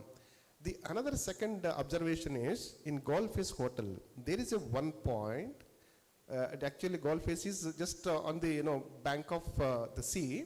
So the other side, back side of this Golf Face Hotel, there is a one point, I think Sir might be knowing, where new couples, if they just exchange their rings, and they will tie each other for a very long time. This is the belief. It is a belief. Based on that, many people are traveling from other part of the world, Europe and all. The young couple, they will come and then stay in the Golf Face Hotel, and they will exchange their rings and take photographs in one point. So that is what I observed. So these are the two things. Let me take these two and then look at my northern province. And here, as our friend mentioned, so how we can project northern province, Jaffna, as a cultural heritage gateway to the rest of the world. So again, let me take one example from Kerala, where there is a one martial art which has a link with China. It's a martial art. Yeah, Alipattu. So because of that, now the Chinese people are coming here to experience that martial art, and from here some of the people are just going there. So you can see this kind of special interest areas are there. If I just see that from that perspective, in our northern province, Hindu studies are there in the university. Hindu marriage, we just go and the type in Google, this YouTube, Hindu marriage rituals. You'll get thousands of videos from Jaffna region and rituals of Hindu marriage, right? And even those rituals higher than the southern part of India, because they also follow the Hinduism, and then even Tamil Nadu or even Andhra are there also. But here the rituals are what I observed, even I just closely watched, and higher than those places. So this is one strength, inherent and hidden strength of Jaffna regions. So let me take another example from the Western countries. They want to experience Indian Hindu style of marriage. And some of the tour operators, they are selling the Hindu marriage rituals as a tour package. And contacting the parents of that marriage ceremony and asking a certain 15 seats in the hall, and selling those seats to the foreigners. Foreigners will be sitting in one corner watching all the rituals that are happening on the stage. Right? It's a knowledge for them. And they will have the traditional food and the experience. It's a special interest related. So this is now started in Punjab in India. Right? So if you take that, so my suggestion to my friend Professor Shiveshan and other experts here, so why can't we come out a special tourism package, how we can just promote as a Hindu religious experience marriage, right? So people will come here and then let them participate in the style, and then we need to just develop a kind of tour package based on the Hindu marriage rituals. This is one. The second idea is, I have three ideas. The second idea is, under special interest category, regenerative tourism. And under that, there are two issues as far as Northern Province is concerned. Historically, the place connected with Malabar region, right? Where you can see Tamil and then Kerala culture. So maybe several generations back, they have a roots. In search of roots of their ancestors, now people started traveling to see their ancestral place, the street, the town, and by their surnames, identifying their surnames, right? So that is another the new area is emerging. People know, maybe I know that my forefathers, they migrated from so-and-so country, so-and-so the place, but I don't know. If the tour operators develop a kind of tour package as a regenerative tour package, identify this the roots and try to connect it, then you will find a new package under that category. Right? Third idea is, of course, it is sensitive issue, then we have to handle very carefully. It is dark tourism. Name of the tourism package is a dark tourism.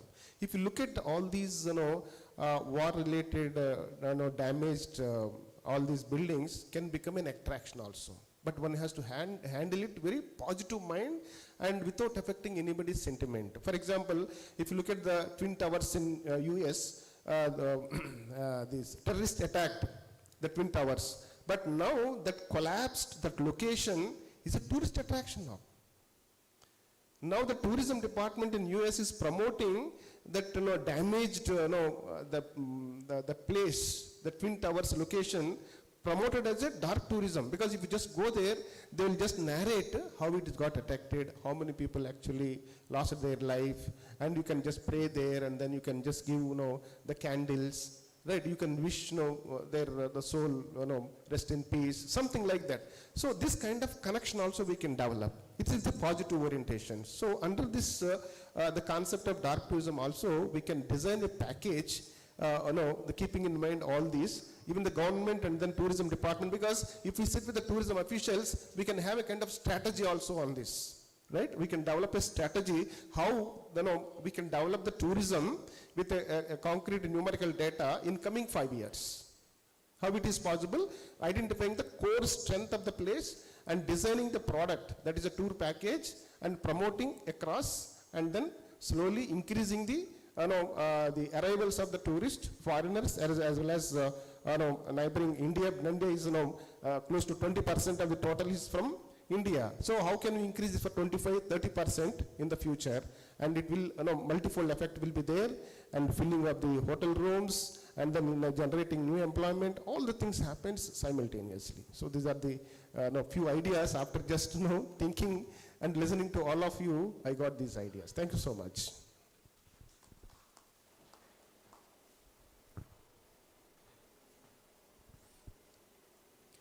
So we are at the final stage of concluding remarks of this panel discussion today, and thank you for patiently listening to three distinguished speakers. And I would like to summarize the first, Dr. Anu Chandran. He is discussing about the natural way of delivery. I do remember as an anthropologist, Professor Arjun Gunaratna talk about tourism experience in Nepal. There is a difference through the village walks. Like village walks means the tourist people, they will be able to see the sense of belongings, right? How village people summarize or talk about their identity, other than the tourist guide talk about the villages through meta-narrative or even very dominant narrative, right? Because people will be able to, tourists will be able to gather the meaning of life and their memory and their history from the grassroots level directly. So for these purposes, that is in Nepal, the people, they have developed their own museum to reflect their history, the past and present. So similarly that I recollected that memory to here, because the natural way of delivery is important, because to feel the sense of the quality of time and life. The second panelist, Venkat Rao, he is an expert on tourism and peace, and today he has talked about the Gandhian philosophy of non-violence. That means non-violence principles, how that has been rooted in the hearts and minds of people of India, and also it's promoting that product to the global consumer culture. That means a global peace development. For this, he's also discussed about the Tamil cultural concept called family, that is a sense of love, how it has been developed and rooted and practiced. Finally, he touched upon very fascinatingly the positive peace building towards like how do we develop, expand the northern province for tourism purposes. And finally, we have Dr. Simit De Silva. He was talking about more on desire and knowledge to the new product. Now we have Jaffna International Airport and Aviation Services. So this Jaffna heritage to the world consumption that will be promoted, he also has developed, highlighted the very important point is the less contributions of GDP towards the tourism sector. So that is to be the national policy level, the people or the country, the new regime of government needs to address towards the positive development, positive sustainable development. So for this also he is very, fascinatingly map out the structures of the aviation services in general, right? He was listing so many opportunities. That's actually create job opportunities to the young people of Jaffna Peninsula, because they need more knowledge about this opportunity. And he's also talk about these services from marketing perspective. That's really, really important, because we lack of some type of the knowledge of marketing or marketing perspective. So through the marketing perspective that he was talking about, how this knowledge can be created, and aviation industry can be expanded in Jaffna, and that also create is more inclusive development, that means employment opportunity. So inclusive development, that means that also promote the ideologies of diversity and inclusion in tourism sector. So these three distinguished speakers, not only they touch upon just only about tourism, but also they go beyond the people's life, history, development of this community, right? futuristic development. So they have looked at the broader perspective. That is towards why we are making the community and the place, or the place making the history and story towards global phenomena. So that's really important, because otherwise the people would be able to, stay in a particular peninsula. Peninsula is a very small, geographically limited, a small boundary, but the speakers, they brought this peninsula to how do we public viewing to the global consumption, so global broader idea. So that's very important, because in future, how do we brand, right? Not only tourism, community, now he talk about the new product of how the tourism package can include more cultural practices, such as like marriage, some other even temple festivals can be included, right? So those are the packages. Not only is a money, and also it's exchanging ideas and knowledge and cultural practices to the international audience. So I will stop with this, my small, brief summary. Now the floor is open for questions from the three distinguished speakers.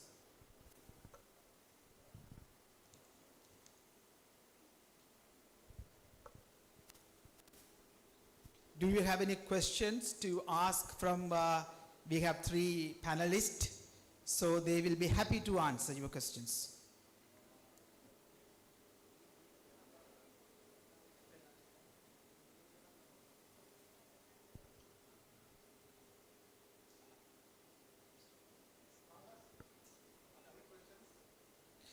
So since I think they are very happy about the presentation, they don't have any questions, because they gathered and gained a lot of information, because there's inspiring speech from not only three distinct speakers, they are from different fields as well. That's very important, because of the diverse nature of knowledge and experience they have gathered with the community.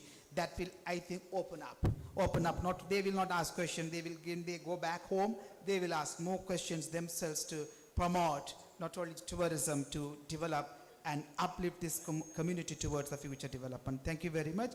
And I would like to finally, I'll appreciate Professor Sivesan. He is an individual person. He is, has a multiple talent, I guess, inviting me to be moderator this session. Thank you very much, and audience and participants and everyone. Thank you very much.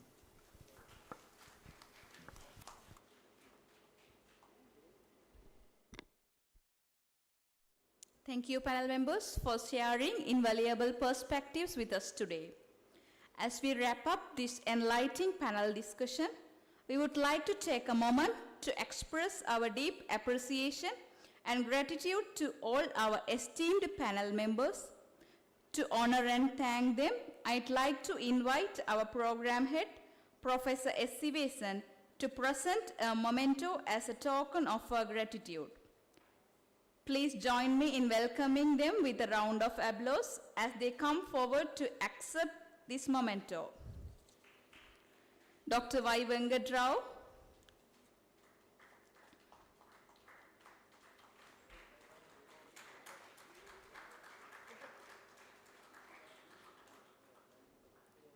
Dr. R. C. Anuchandran,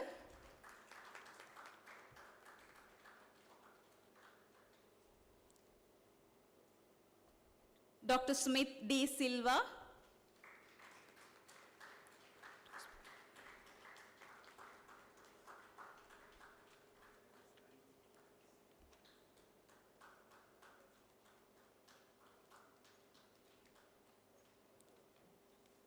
and Dr. S. Padmanesan.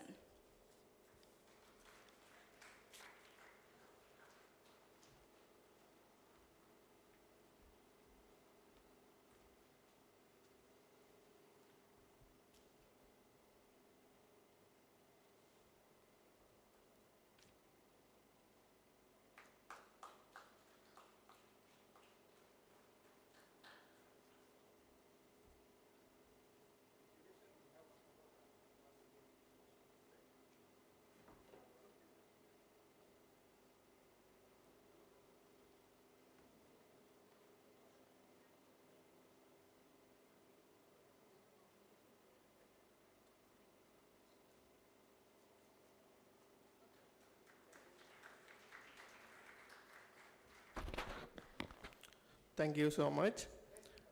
As we conclude our Tourism Day celebration, it's my pleasure to invite Mrs. S. Arulanandam, Head of the Department of History, to deliver the vote of thanks.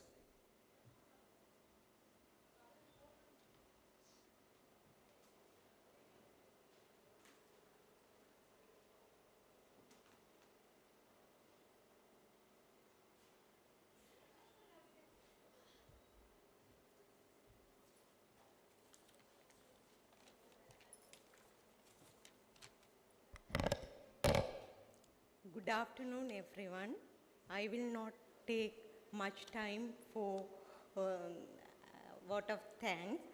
World Tourism Day 2024, one of the Golden Jubilee events of Jaffna University, is being celebrated today with the theme of tourism and peace. The morning events of the first day of the 3-day event have now concluded. The event was held in the background of the guidance, cooperation and support of many people, so we have to thank everyone. Our Vice Chancellor desires that World Tourism Day should be celebrated as an event at our university every year. We thank Professor Sri Satgunaraja, Vice Chancellor, University of Jaffna, for this encouragement and guidance. Apart from that, he also attended the event and delivered a speech. Keynote addresses of today's event were given by Professor Dr. Premakumara D. Silva, Senior Chair, Department of Sociology, University of Colombo, and Mr. Kiran Kure, Chairman, Jetwing Symphony Lighthouse Hotel, PLC. I thank Dr. R.C. Arulchandran, Professor and Head, Department of Tourism Studies, School of Management, Pondicherry University, India, Dr. Y. Venkata Rao, Professor, Department of Tourism Studies, School of Management, Pondicherry University, India. Dr. S. Padmanesan, Head, Department of Social Studies, Open University of Sri Lanka, and Dr. Smith D. Silva, Head, Marketing and Corporate Communities, Airport and Aviation Service Private Limited, Sri Lanka, for participating and sharing fruitful knowledge in the panel discussion.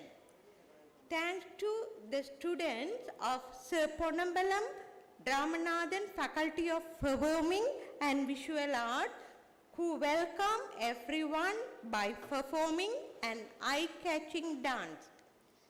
I would also like to express my gratitude to Professor S. Draguram, Dean Faculty of Arts and Deputy Registrar, who assisted us in various ways, and other non-academic staff members who helped to supply all necessities in this auditorium. We are also happy to express our heartfelt thanks to the Council and Senate members, Deans of Faculties, Professors, retired professors, Heads of Department and staff, the Registrar, the Bursar and government service officers from various sectors, and non-academic staff members, cultural tourism students and the school students, and all who participate in this event. Thank you very much.